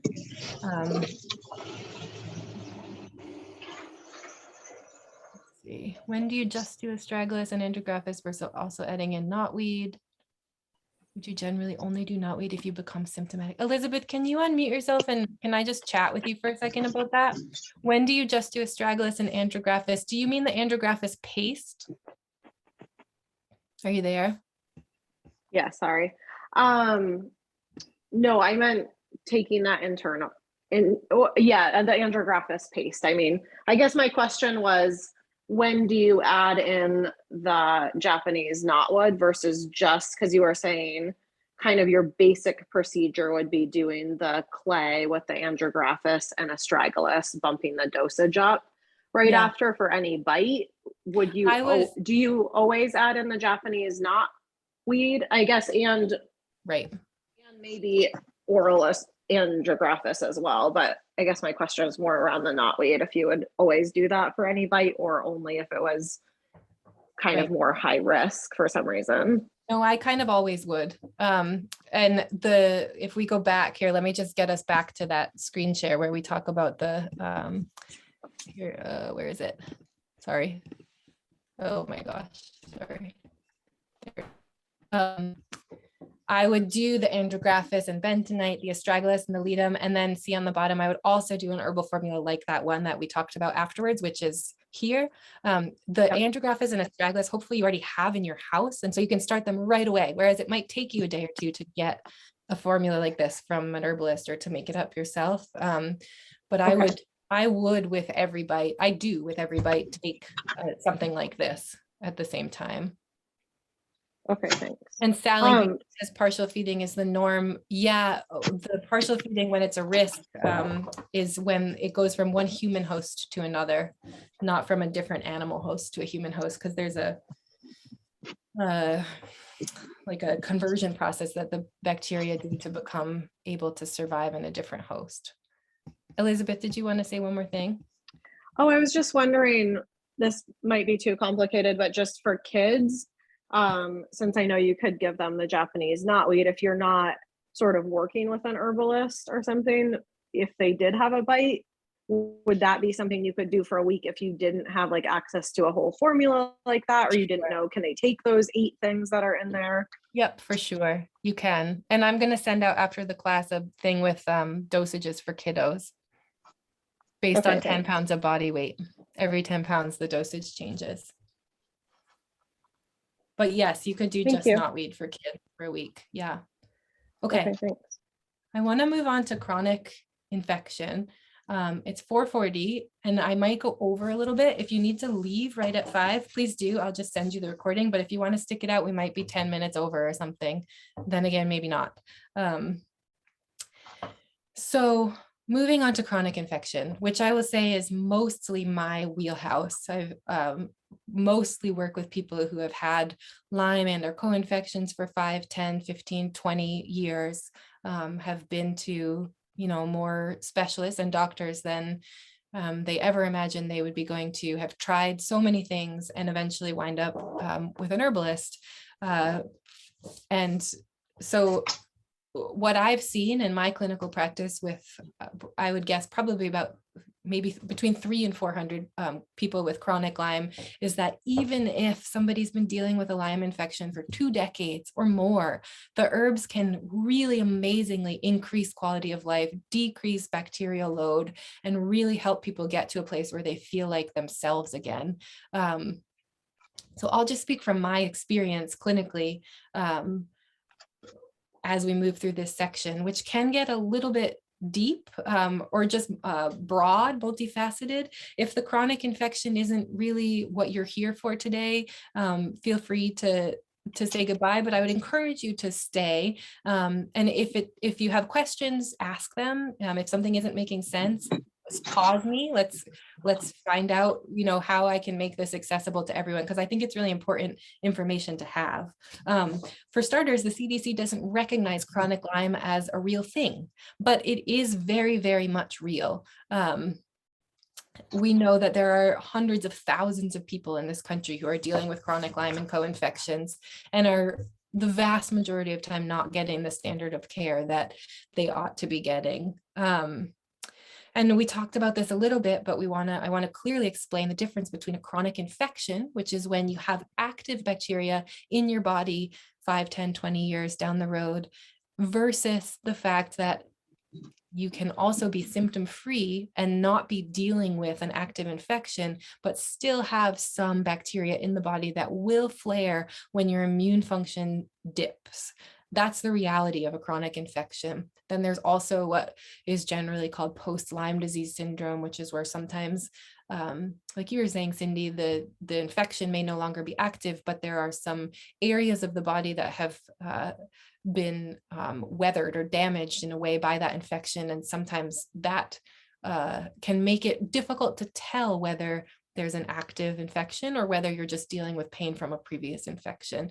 There's a lot of gray areas when we think about chronic tick-borne illness, largely because the testing isn't and the medical resources aren't available to us to know exactly what's going on. However, most of the time, if someone hasn't actively dealt with a chronic infection, there are still active bacteria in the body. And that's where people come to me and where an herbalist like me comes in. So for a chronic infection, the backbone of our protocol is the same as it was before with an acute infection, which is working with those cytokine cascade inhibitor herbs. With a chronic infection, it's even more important that we starve out those bacteria and don't let them have access to any kind of food source. Because at that point, the infection will be, I'll just use the visual of like so deep into the body, so deep into the tissues, that working only with antibacterials isn't going to cut it, which is why antibiotics for chronic Lyme generally do not have very high or very permanent success rates, because antibiotics, for all of their power, do a pretty superficial scan of the body. They're hanging out mostly in the bloodstream, and if we just use a visual on the superficial layers of the body, and Lyme, by the time it's been in the body for a while, is way down here. The antibiotics are here and they're killing off whatever Lyme is, up top, floating in the bloodstream or whatever, which will be more if you raise your body temperature, then the antibiotics can kill off more because the Lyme will come up there. But they're only going to be getting some percentage in a chronic infection because the rest is hanging out down below where they can be detected. The herbs, on the other hand, both the antibacterials, which are able to dive a bit deeper, but also the cytokine cascade inhibitors, which are just starving out the Lyme no matter where they are in the body, can address directly these infections in a way that the antibiotics cannot at this stage in the game. Our goal when we're dealing with a chronic Lyme infection is rebuilding the body as a whole. And what that means is to look at all of the areas that have been compromised by this feeding pattern of the Lyme bacteria and to strengthen and repair them. And again, this is an area where pharmaceutical medicine really doesn't have much to offer us. When it comes to repairing, rebuilding, strengthening, there's really not much in the pharmaceutical arsenal, but from an herbal point of view, we're blessed with all these nutritive, strengthening, building herbs, and we start there. And sometimes, most of the time now, for me as a clinician, when I'm working with somebody with chronic Lyme, they come to me and they tell me how they feel and what's going on in their body, and show me their lab work and everything, all the data that we can gather. And what I do is I just take the label of Lyme out of the picture for a while I'm looking at them and talking with them. And instead of saying, oh gosh, this is Lyme, I must treat as hard as I can with antibacterials or whatever, I say, okay, look at this person. This is what's going on for them. Here's how their nervous system has been impacted. Here's how their heart's been impacted. Here's their musculoskeletal impact. And by doing that, by taking that label away for a short while, we're able to more clearly see the places in the body that need some herbal support and how we can address them. So I'm speaking to those of you who are working with herbal medicine, making your own medicine, and to the herbalists in the group now, and any other healthcare practitioners too. I know there's a couple of nurses here where we just want to say, look at what's happening in front of us and forget about the word Lyme for a minute, and then address individually strengthening and repairing all of those areas that need strengthening and repairing. Usually it's one or a combination of the brain, the nervous system, the heart, the digestive tract, especially with the prevalence of folks having done a year plus of antibiotics before coming to see an herbalist like me. The joints, the adrenals, the liver, the skin, these are the places that get hit the hardest by a long-term Lyme infection. And for example, and it's not one size fits all, but some symptom-specific allies include herbs like this. Again, these are just examples, but if someone's coming with fatigue and adrenal depletion, we're working with adaptogens and nutritives like eleuthero, ashwagandha, schisandra, kudzu, nettle leaf, nettle seed. With anxiety and sleep disturbance, we're working with these nervine plants, skullcap, chamomile, flower, tulsi. With heart arrhythmias or cardiac debility or weakness, motherwort, hawthorn, reishi, cordyceps, those last two both being mushrooms. Nerve pain, St. John's wort, Chinese cat's claw, which we talked about, cannabis if it's legal where you are, California poppy, brain fog, our good old allies of ginkgo, tulsi, monarda. There are others. I'm sure the herbalists in the class are filling in the blanks here, but this is just to give some examples of how no matter what the symptoms are that the person is presenting with, there are things we can do that not only help to relieve the symptoms and improve quality of life, but also to strengthen and heal the damage that's been done so that the body can come back to a place of balance and of vitality. Because again, if we're working to heal the body as a whole, what we're trying to do is change the whole ecosystem of the body to one that's strong, with a strong immune response, not a lot of chronic inflammation, where all systems are functioning really beautifully, just purring along, trying to create an ecosystem that's really for us live a wild, happy life and really not conducive for the bacteria.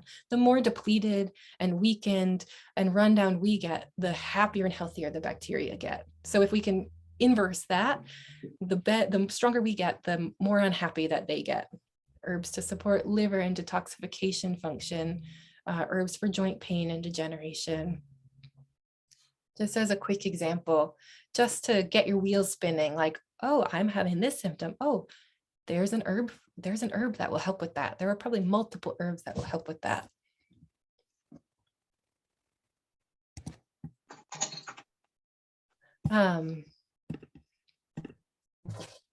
We want to go a little bit more deeply into those. We want to have a really strong emphasis on detox when we're dealing with a chronic infection, because when we begin to work with the herbs for a chronic infection and we begin to work with those cytokine cascade inhibitors and antibacterials to kill off these bacteria, as the Lyme bacteria are dying, their bodies break apart and they turn into what are considered endotoxins in the body, where they clog up the detoxification pathways. This can create what's commonly known in the Lyme world as a herx or a herxomer reaction, which is a detox die-off, well, you feel awful reaction as a result of the Lyme killing things that you're taking. There's a misconception in the Lyme world that if you are doing something for your Lyme and you're not herxing really hard and feeling really terrible, it's not working. And that's really not true. In fact, in my practice, I try as hard as I possibly can to avoid herxes altogether, because all that a herx is telling us, a detox reaction, which can be headaches, digestive discomfort, inflammation, joint pain, like detox symptoms, all that that's telling us is that we're killing bacteria faster than our eliminatory pathways can move them out of the body. And when that happens, we are putting undue and unnecessary stress on the body by backing up these detoxification pathways of the liver, the lymph, the kidneys, the intestines. We're it's like trash is overflowing out of the dumpster and there's nobody to clean it up. It's stressful for the body. So if we can stay one step ahead of how much we're killing off the bacteria by keeping our detox pathways really moving along really nicely, everything is less stressful for the body. You feel a whole lot better and things will work more efficiently. Don't believe that you have to hurt or you have to feel bad in order for a therapy to be working with Lyme or anything else. Sometimes if somebody comes to me and they're clearly having issues with elimination, like say somebody's chronically constipated or having a lot of liver symptoms, like the liver is inflamed or irritated, or a lot of liver headaches, or a lot of acne, which oftentimes is the body shunting toxins out through the secondary eliminatory organ, which is the skin, because it can't get them out through the liver or whatever. I'll work just with detox herbs for a month or two before we even start with antibacterial or cytokine cascade inhibitor herbs, because otherwise they're just going to feel like shit, and it's not going to do anybody any good. We have a strong focus on detox. We also have a strong focus on rebuilding collagen tissue for obvious reasons. We know that that's the preferred food source of the Lyme. Bone broth is really one of the very best things for rebuilding collagen tissue. I'll share a good recipe with you in the follow-up notes. You may have your own recipe that you love. It's best if we make the real stuff ourselves instead of buying the boxed bone broth that they sell in the stores now, which is okay, but we can make stuff that's a lot better. We want to make bone broth that's so bone brothy that when we stick a spoon in it, it stands up. There's so much good you can also supplement with collagen in powder form. Vital Proteins is one brand that I sometimes buy. We put collagen in our oatmeal in the mornings here. And if you're vegetarian or vegan, we're in a little bit of a predicament here because animal sources are really the best sources of collagen that we have. And when I'm working with a client who does not eat meat products, maybe sassafras, that might be you with your mic on. Just a little heads up to mute yourself. Got some noise in the background. If somebody's vegetarian or vegan that I'm working with, I often ask them, is there a way that you could feel okay about taking in a little bit of animal product as a medicine, and a way that you could approach that respectfully that would feel all right to you, because collagen supplementation is really so important in this kind of situation. Some people can, some people can't, but it's always worth asking. We also almost always want to work to soothe and strengthen the nervous system with these herbs that we call nervines.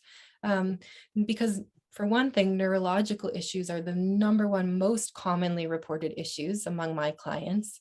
The demyelination of nerve sheaths in the body throughout the whole body wreaks havoc on the nervous system. And so the myelin around nerve sheaths is made out of collagen. It's like the protective coating around the nerve sheaths that also helps with what's the word I'm looking for? I've been talking for a long time to you all, with conductivity, with passing messages back and forth.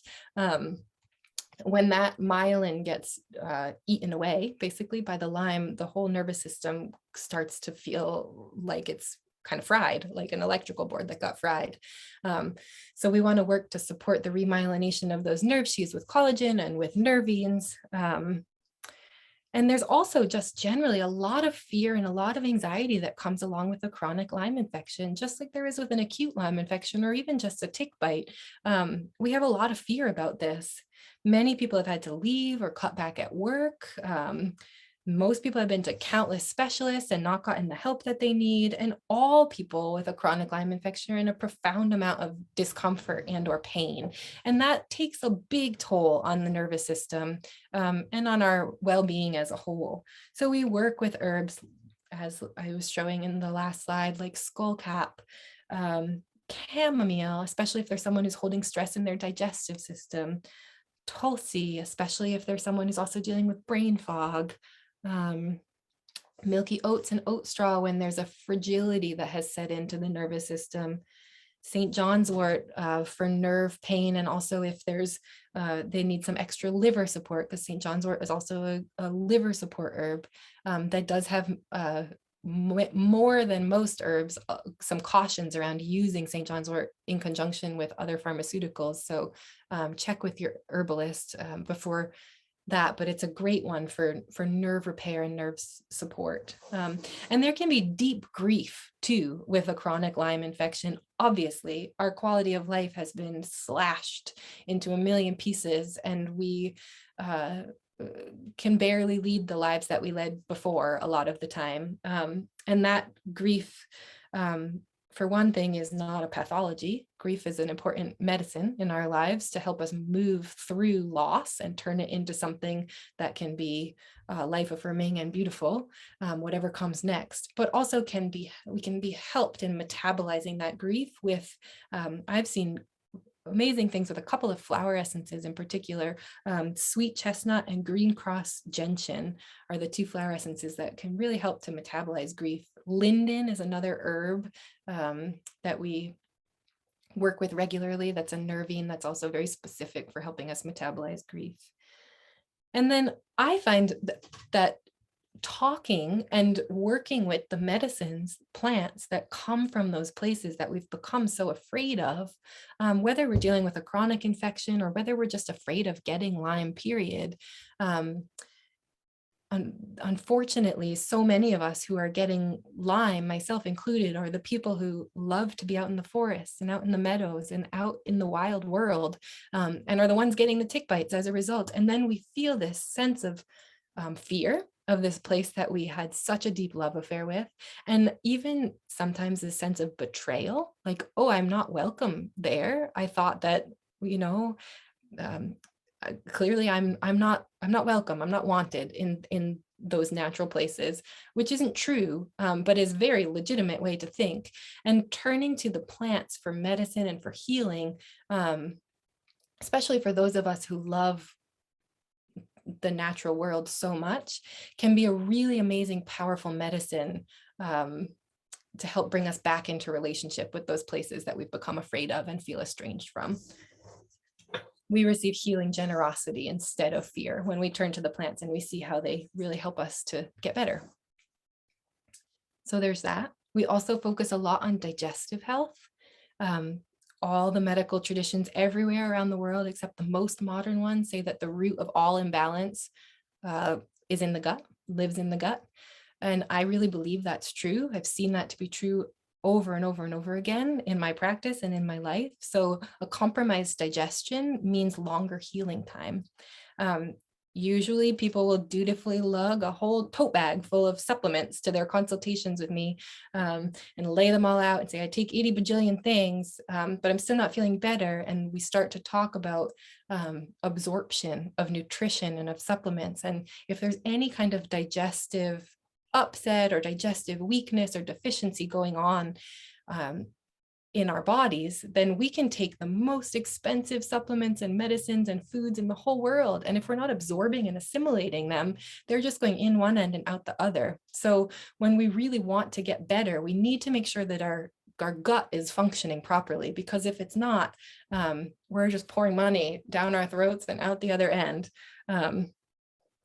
Another thing that's important is to ask people, or maybe some of you yourselves have done long-term antibiotics or even short-term antibiotics for a Lyme infection or something else. And it's really good to ask, have you taken probiotics, not only during the antibiotics, but for at least a month afterwards to help rebuild gut flora? Because when you finish a course of antibiotics, your gut is a blank slate and it will get populated with whatever kind of bacteria, beneficial or not, you come in contact with over the course of the next month and months.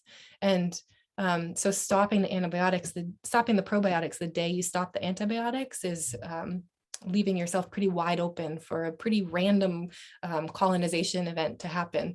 So taking antibiotics for at least a month, I say buy a bottle, take the whole bottle before you even think about stop taking antibiotics after the probiotics, after you finish antibiotics.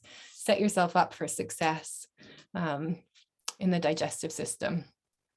Also, because, as I mentioned before, 70% of our immune cells live in the digestive tract. So when the digestive tract is compromised, our immune function is necessarily inherently compromised as well.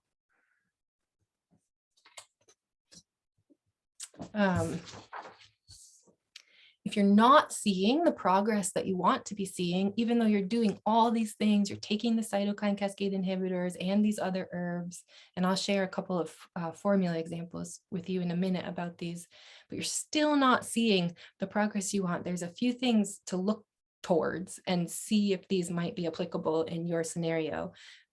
Oftentimes when our healing plateaus like that, it's because of underlying factors that we're not aware of. Epstein-Barr virus, EBV, can be a really big one. Most of us have been exposed to EBV, Epstein-Barr. It's the virus that causes mono. Even if we've never had mono, we may have been exposed to it.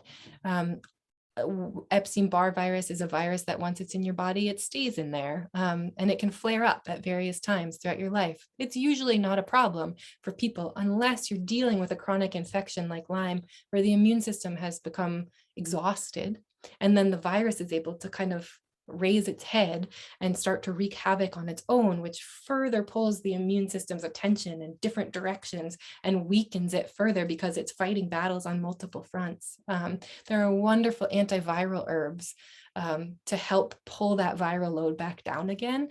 And if you have Epstein-Barr virus and you have symptoms of an active Epstein-Barr infection, those can be really helpful to take in conjunction with the Lyme herbs.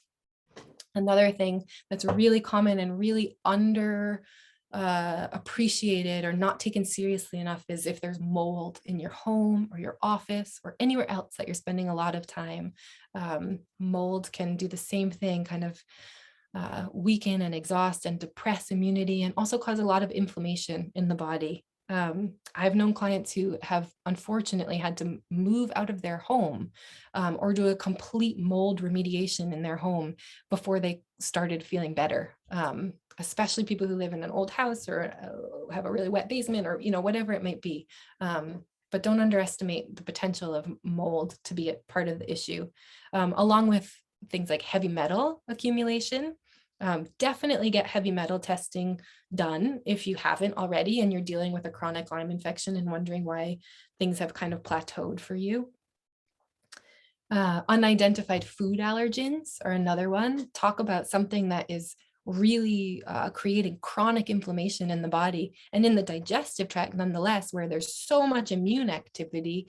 That's like, it's like, what's an analogy to use? Like leaving the hose on all the time, just like going out into the lawn, in terms of the water being your immune reservoir, your immune vitality, and then eating something on a regular basis that's causing all this inflammation is just like letting that vitality drain away because you're constantly having to create this inflammation to counteract or to respond to that allergen. Adrenal depletion, adrenal fatigue, whatever you want to call it, when those deep energy reservoirs of the body get depleted from a long chronic haul of an infection and all the emotional and physical things that come along with that. Our adrenals are the deep core energy reservoirs of the body, and they do get depleted. You can think about that reservoir just dropping down, down, down, down until we feel like we're running on fumes. And the adaptogenic herbs are the ones that really help to rebuild adrenal function, and in doing so, rebuild the energy reservoir for the whole body to benefit from. And then there's another thing that comes up a lot, which is a genetic mutation that's really common that's called MTHFR. Which is a mutation that comes in two forms, homozygous or heterozygous, and impacts multiple things, but primarily impacts the body's ability to detox and impacts the body's ability to uptake certain vitamins, in particular B vitamins. It's really common if you've ever, it's not really common, but it's common enough.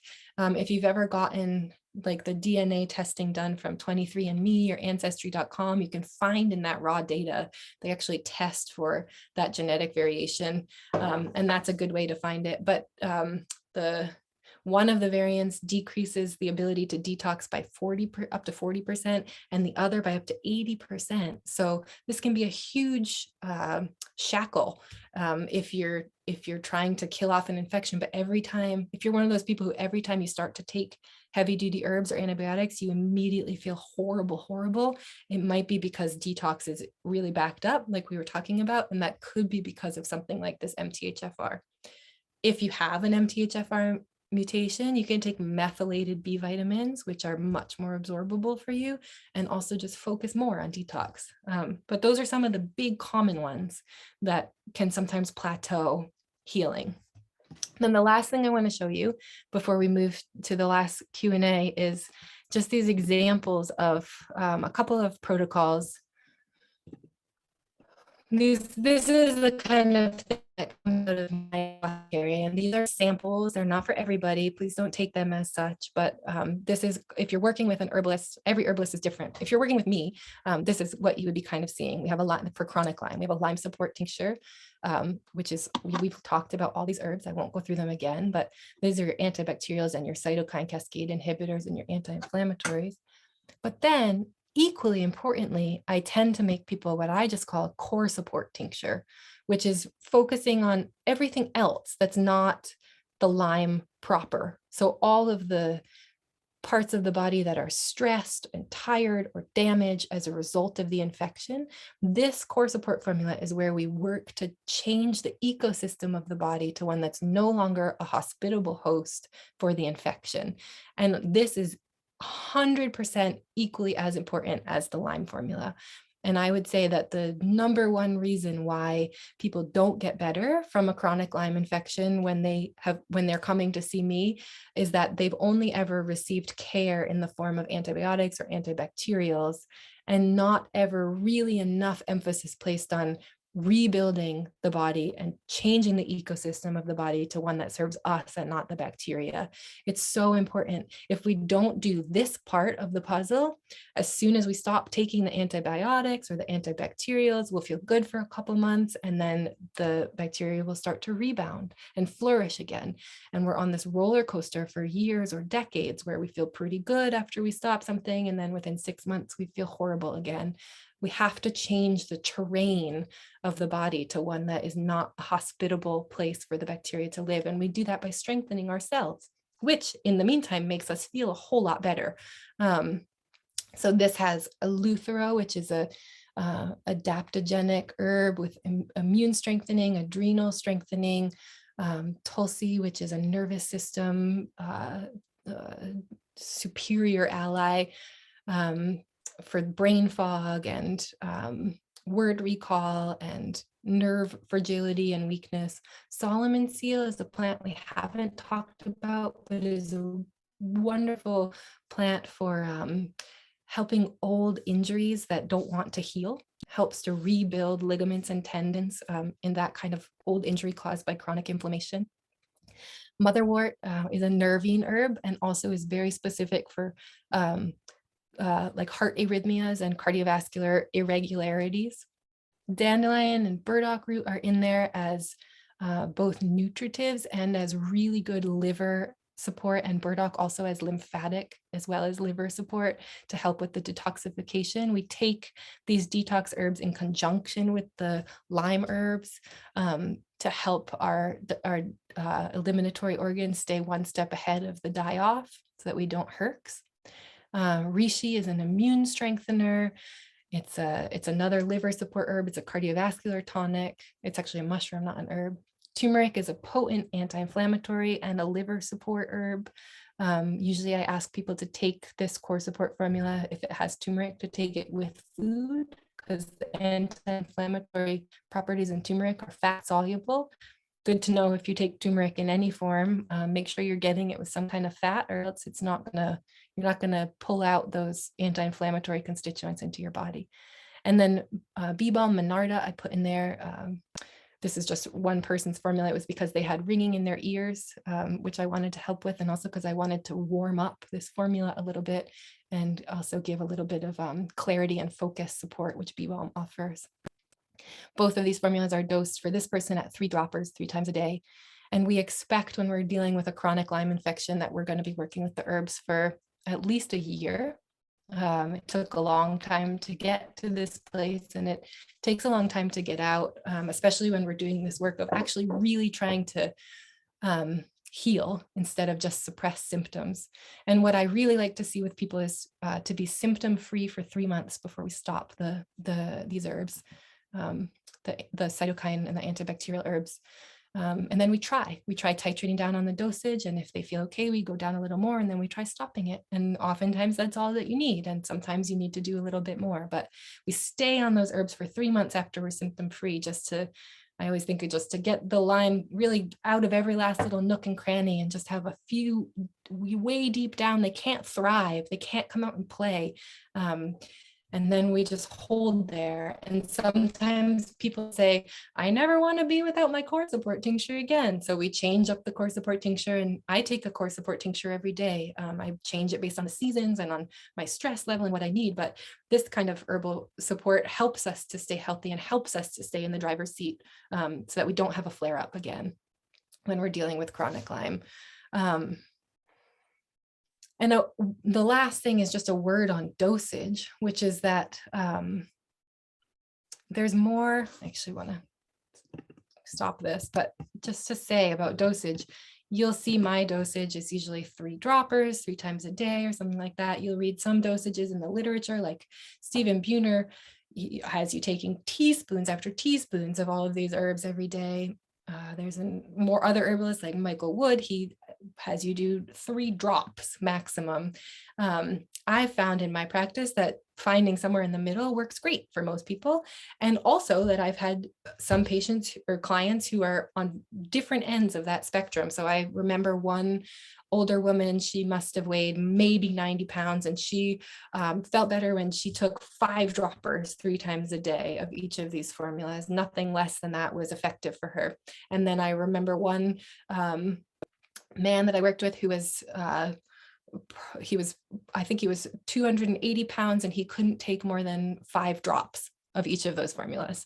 And that worked too. He got better too. They both got better. It has really, we talk about dosage as being this much herb for this much, body weight or whatever, but it's really individual. And like, for example, that man who could only take 5 drops, he wasn't even getting a full drop of each of those herbs. And yet he got better and his Lyme went into complete remission. So there's more going on than meets the eye when it comes to dosage. There's something in my lexicon that feels pretty magical about it. Sometimes our bodies know how to interact with these plants to help us come back to a place of health and of healing. We've co-evolved with these plants for ever and ever and ever. And when we take them back into our bodies, it's like our bodies remember, oh, this is what I need to do to move towards healing. And really amazing. I would call it miraculous, and it is miraculous. And it's also very ordinary. This is the medicine of the people. This is our medicine. This medicine grows outside of our back door. And it's very potent and very powerful. And don't let anybody tell you that it's not, because for the diseases that we find right outside our back door, we also find the medicines right outside our back door. And I've seen hundreds and hundreds of times, and with myself included, where I've been the most sick I've ever been from a Lyme infection. And the plants have brought me not back to the place where I was, but forward into a place that's even better than the place where I was, because I've learned how to take care of myself in a way that will serve me for the rest of my life. So, wow, that was a lot. I think that's all that I have to say, but I'm happy to answer some more questions. And also, if anybody needs to go, it's been lovely having you, and I'll send you the recording. I'll move through these questions on the chat, but then I'll also, if you have any other questions. Is it unwise to take probiotics continuously, Melissa? I don't think it's unwise, but I also don't think it's necessarily necessary.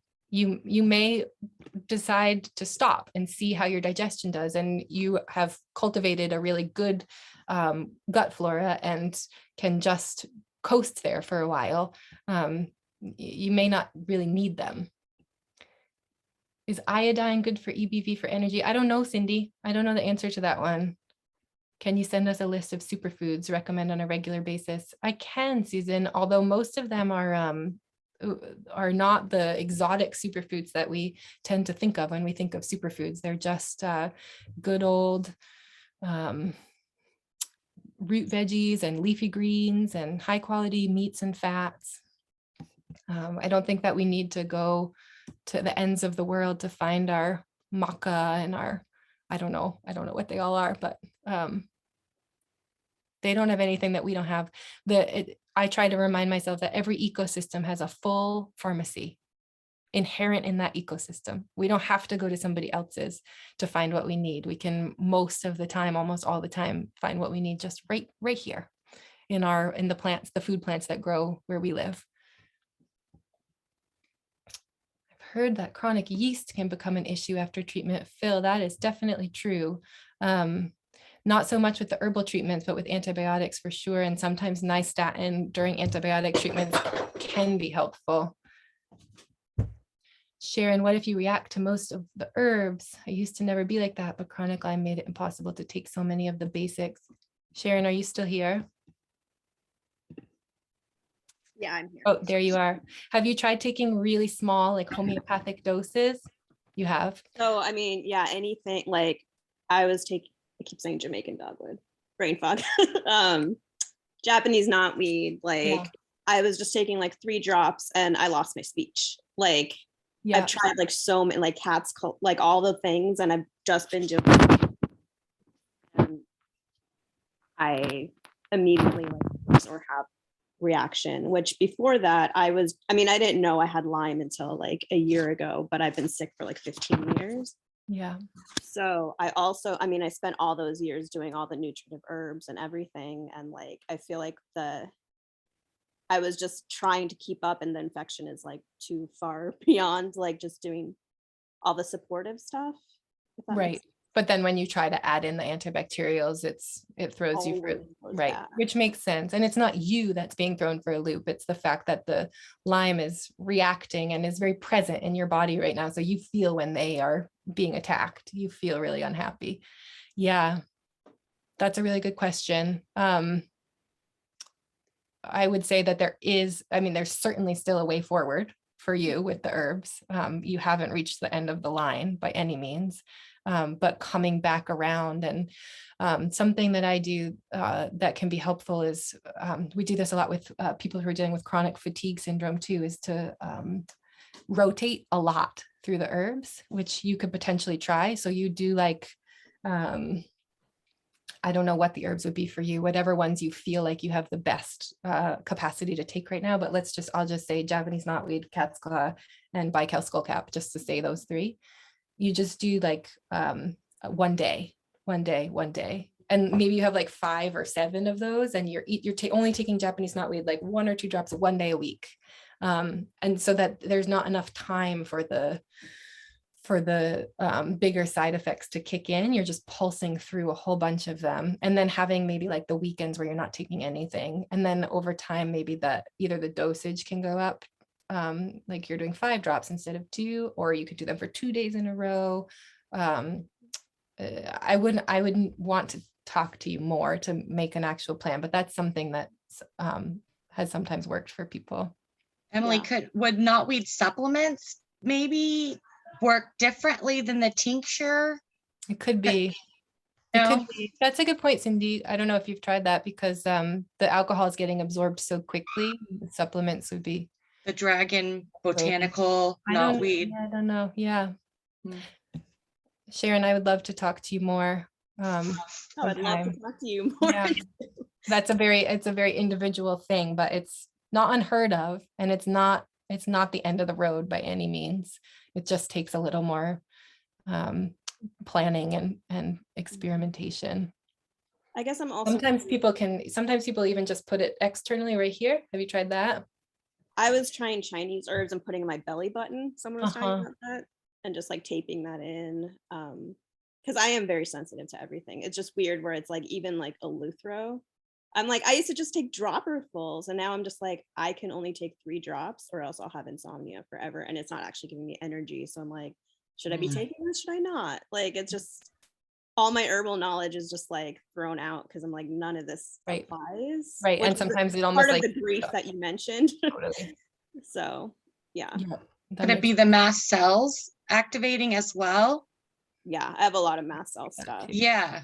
Got to get that under control, right? And then, yeah, it's tough. Yeah, it's a mess.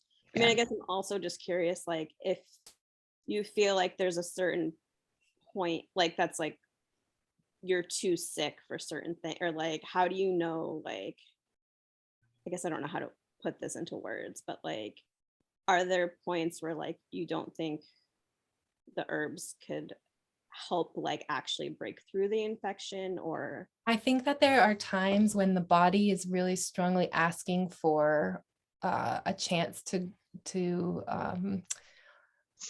for like clear airwaves so that it can listen to itself again. Yeah. You know what I mean? Like, where it's like, because I often think of every herb we put in our body as kind of, in addition to being nutritive or whatever, it's also a command. We're Mhm. telling our bodies like, do this now, you know, like move in this direction. When we put that herb in, it's a command. And sometimes when we've been doing that for a really long time, it's like an analogy would be like taking birth control, where like your body's just like, I don't need to make those hormones anymore. Like this thing just does it for me. And we can benefit sometimes from taking a step back and just clearing the airwaves but in a very intentional way, not like I'm doing this, but it's really scary. And I'm like, I don't want to think about the fact that I'm not taking anything, but instead like, here I am I'm here to listen to you, like, and journaling or, you know, whatever, like have it be a very intentional time of like, this is a cleared space, like lighting a beeswax candle and like letting your body know that you're still listening. And then maybe starting back in again with some diluted nourishing infusions, you know, like really like, oh, just oat straw or something, whatever, you know, whatever it can be. Yeah, it's a bigger thing. I want to answer some other questions too, but I would love to talk more. Yeah. Core support, just good generally, even if you have not had Lyme. Yeah, Susan, yes, if you're still here, but there you are. Yes, I am still here. But maybe a different blend, like we were talking about at the beginning, like what are the things in your body that you feel like could use a little boosting? And then you can take herbs for each of those and blend them together into a core support for yourself. Yeah, that would be great. But you're Yeah. not available now though for. I wish I were, but Yeah. I have a 1-year-old and a 2-year-old, and I'm No, I just get it. Thank you. what is your view of taking these herbs if you think you might have Lyme? Is there any danger in following a protocol just in case? That's a really good question, Sally. Sometimes we do that if we have really unequivocal or like equivocal, whatever the word is, test results, or we don't know if the person has Lyme. I tend to say, let's try it. If you take these herbs and you feel a whole lot better, then we're on to something. That's part of a clinical diagnosis. If you take those herbs and you don't really feel much of anything, then maybe you're barking up the wrong tree. It's not a cut and dry answer, but certainly I've done that before with people where we're just like, let's try it and see what happens. They won't hurt you if you don't have Lyme. Yeah. I found out that with our MRI squints, it showed the Lyme and mold in our brains. So when Callie was negative for the Western blot, I just showed him her MRI. Cool. Oh, she has Lyme. Right. Yeah. Good. Yeah. So that's a good way to get a diagnosis too, is an MRI squint. Right. Yeah. Yep. Any other questions? Yeah, Julie. So, you know, you said it could basically lodge itself in any area of the body. I haven't really heard you talk about the renal system, and I was curious. Oh, interesting. Yeah.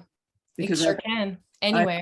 Had really, and even though I have a doc who's very familiar with treating Lyme, you know, I've had really intense renal stuff and huge stones and all kinds of.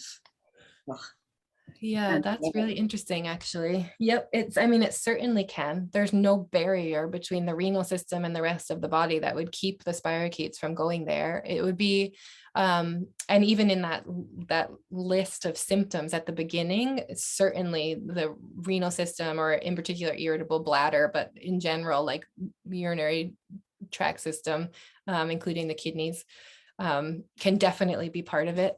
It would be one of those situations where I would say, like almost anything, the Lyme didn't go there for no reason. Right. So if we can help to to pull down inflammation and strengthen the renal system, and bring it to a place of balance, then the Lyme will be like, oh, there's nothing for me here anymore, kind of thing. So the issues didn't start with the Lyme probably, but they were probably exacerbated by it. And there are lots of really wonderful herbs. Nettle seed actually would probably be my go-to for that in pretty high doses, which is so profoundly healing and protective of the kidneys in particular, that it's been known to take people back off of dialysis. Like, and then maybe something like corn silk, like a non-irritating anti-inflammatory diuretic to just help move things through, but maybe in pretty high doses, like a couple droppers of each a couple times a day, just straight on their own. It's that whole thing again about the ecosystem. Like if the ecosystem of the renal system has something going on there, then the Lyme will be totally happy. The ecosystem is a little challenged. Ecosystem is very lovely, but Yeah. I understand there's a lot going on. Yeah, totally. So I had kind of a perfect storm thing happen where I was hospitalized for a week recently with a very rare and bizarre stomach infection in the lining of the stomach. Ooh. Emphysematose. It's spelled ephysematose. Ephysematose. Anyway, it's some kind of bacterial thing that creates gases. Like the bacteria itself does that. And they don't really, it's sort of, the allopathic, they know how to triage, but don't know causes or whatever. But I had that at the same time as kidney infections and some other things that were, of course, not related. Except well, and in some ways that might not be related, like that might not have, probably wasn't actually the Lyme doing that, but your immune system was busy and tired elsewhere.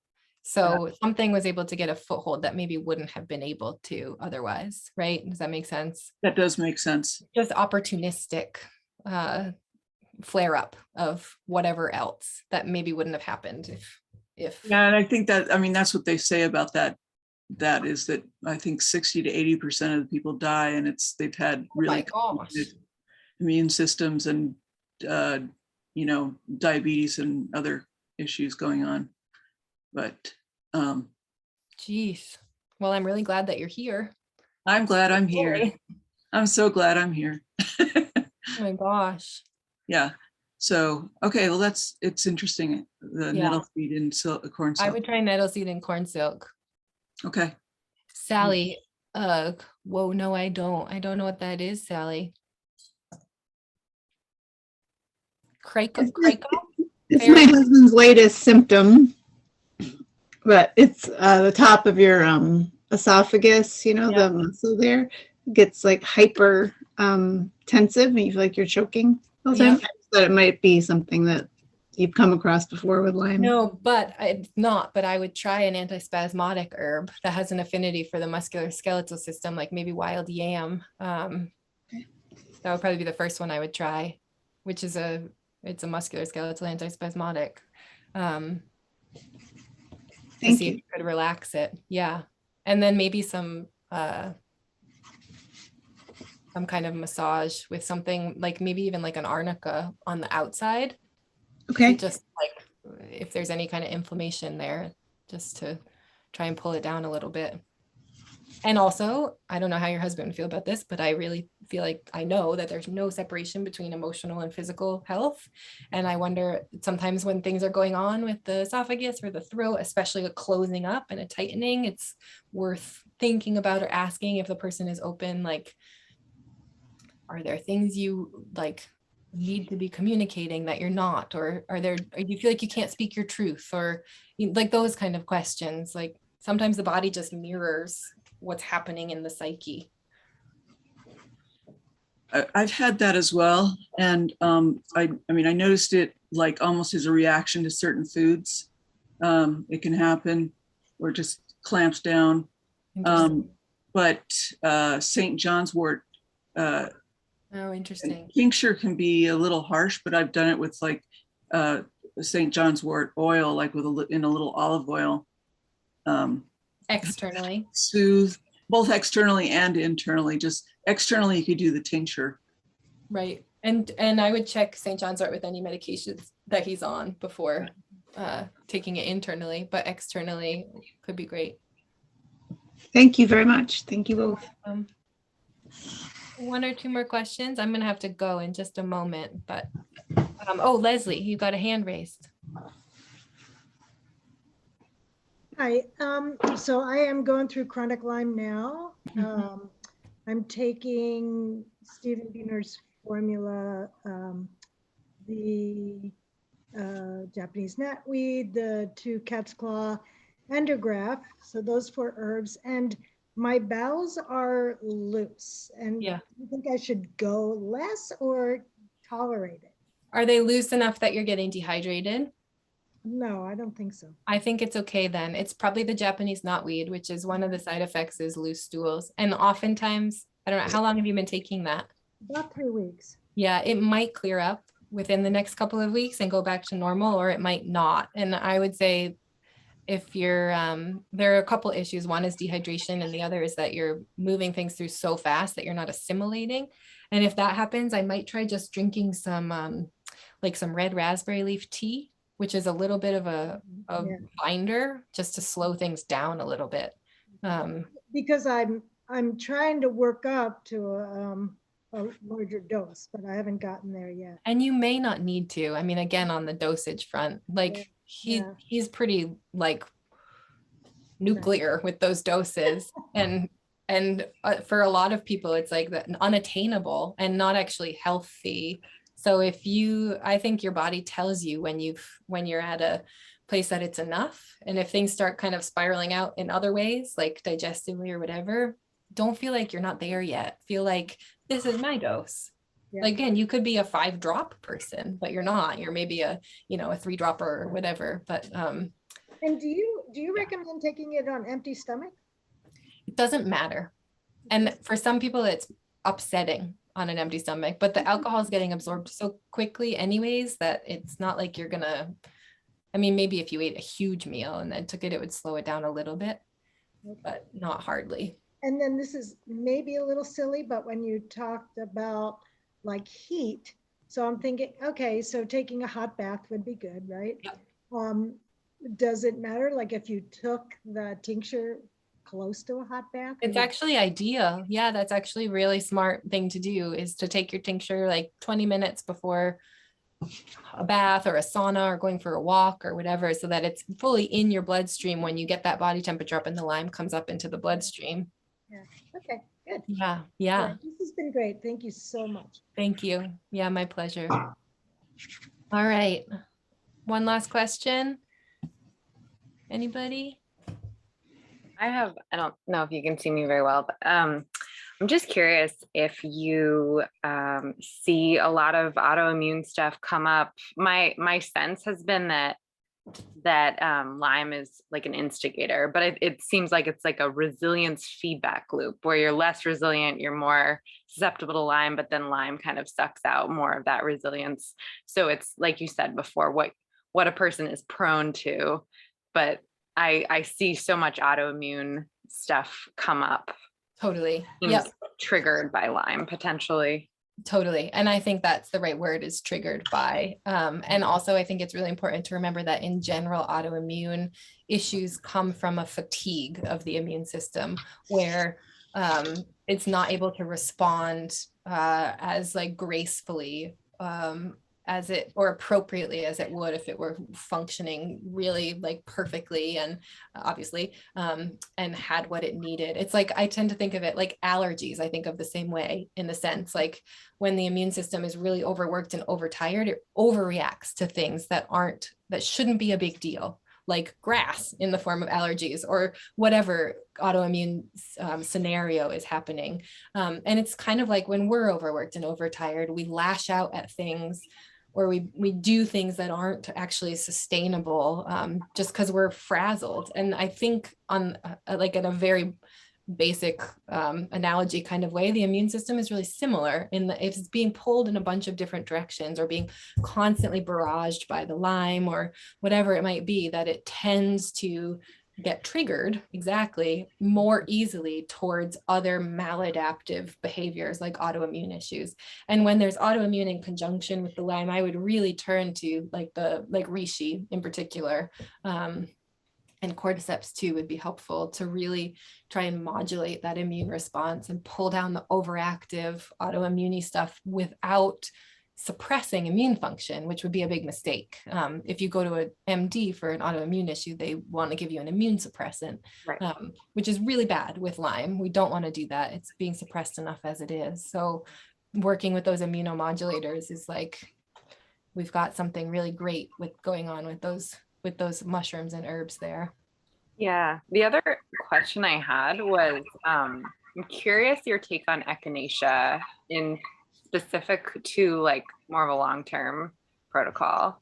Yeah, I think as a lymphatic support herb, it can be really wonderful, but I think there's no data or really convincing anecdotal evidence that echinacea is specifically antibacterial to spirochete bacteria.